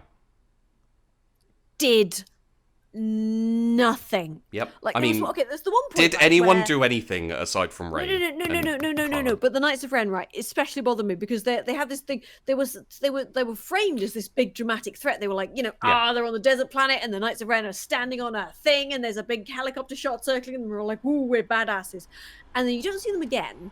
Yeah. Until they found the Sith ship with the dagger on it, sure. And one of the Knights of Ren is like lurking under the bluff where the ship is on and being all like, "Oh, I'm menacing," and then you don't see them again. But there's a Knight of Ren and some Jedi, not Jedi, some fucking troopers lurking. Sure. And then Chewie goes off to do something and gets captured, and then everybody else is just kind of wandering backwards and forwards, and Rey's like having her big thing with Kylo Ren in the thing, but nobody else gets captured or menaced, or you don't see the Knight of Ren again. No, he's just there like, oh, I'm menacing and lurking. Yeah. And then that's it. And then the next time you see them, I think, is at the end of the film where they're all like, we're going to fight Kylo Ren. Oh, he's got a lightsaber, and he's just like, sorry guys. It's stupid. It's great. I love it. Yeah. So he did not create them, I don't think. No, I think they were a thing before Kylo Ren. I think that might be where his, like, the Knights of Ren, and he's like, okay, I'll be Kylo Ren, Darth Ren. I don't know. Like, again, does it ever get explained? Any of this shit? Who cares? What was the point of them anyway? Merchandising. Yeah. It's easy to They sell look toys cool. of. Yeah, you can sell cool-looking- figures. Yeah. I remember Here's when- wait. Here's a question. So Anakin, after he died, turned up in Return of the Jedi at the end as a Force ghost. First as a old man, and then as the Hayden Christensen. Because why not? Why didn't he just come back for a second? Why didn't he just come back for a second as a Force ghost and be like, "Hey, Luke, so the Emperor's not dead, and Also, my grandson's been praying to my old helmet. That's why yeah, maybe turn up to Kylo Ren and be like, mate. Hey, dude. Yeah. So don't follow me. Mm-hmm. Okay. Cheers. Yeah. By the way, I killed Palpatine. I redeemed myself, and I sort of force choked my missus, so I'm not a good example. Not really anything. a good role model. Yeah, the only thing don't. you need to look up to me for is the fact that I managed to redeem myself slightly. But no, I didn't, because the Emperor's still. Palpatine's actually fine. What yeah. did I do? Did I do anything? I killed some people. Hey, I brought balance to the Force, though. Apparently, not really. Yeah, well, obviously, like when he. I brought balance to the Force by being my grandson, and then you kind of bringing Palpatine back to life, which is a thing that works, balances out somehow. The scales are just like, yeah, whatever. So, what did the Skywalkers do? Fuck all. He killed some younglings. The entire existence of Anakin, Luke, and then Kylo was to save a Palpatine so they could save the. Okay, I hate it. Did she really save the galaxy, though? Well, I mean, like in terms of the film, like she killed Palpatine. Well, Palpatine kind of offed himself. She just stood there and went, "Back, Satan!" But she was the closest thing to a hero. She was the closest thing to the hero that we got. Two lightsabers, back, vampire, back, Satan. Can you think of anyone who was more of a hero than Rey? And I'm not saying that Rey's a hero. I'm just trying to think of anyone who was more of a hero than Rey. Han Solo, maybe. He died to try save his son. I mean, that's quite heroic. Finn didn't do anything. You can't say Finn was a hero. He did fuck all. Traitor Stormtrooper was quite heroic. He went into battle against somebody with a lightsaber. But then he didn't do anything after that. I guess Finn might be the most heroic character in the entirety of Star Wars. Fuck. I feel so bad for Finn. Qui-Gon Jinn, maybe. I mean, he went out like a bitch, but at least he died and he didn't, nothing happened to him. Oh no, because he's responsible for Force ghosts, so fuck him, okay? Yeah, why did she have a yellow lightsaber? Jedi Guardians, that mean Rey's a Guardian? I don't think they know anything about extended lore or anything in the previous films. I'm just glad it wasn't pink or something. Okay, chat, seriously, please, does anyone have a hero for us aside from Finn? Is there anyone else who does heroic things ultimately? Han got stabbed. Leia just kind of evaporated due to mumness. I'm so motherly. Wait, is just purely because of how she went out, is Holdo the hero? I mean, she probably got the biggest kill count of anybody. I mean, she's no, Chewie's not the hero. If we're going by kill count, then no, we're not going by kill count, but oh yeah, Hux. The child that was given the ring was the main hero. Yeah. Chewie. Chewie wasn't really a hero. He didn't do anything. Really ran around and roared a lot. And he got a medal for doing nothing. He ate a porg and got a medal. That's it. I think it's gonna have to be Holdo. Okay, in fairness, I think porgs are, dangerous enough that you would probably deserve a medal for, getting rid of the scourge. Yeah. They're like tribbles.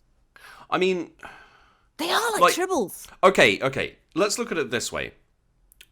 Holdo sacrificed herself so that Rey could get away, and Rey ultimately defeated the Emperor.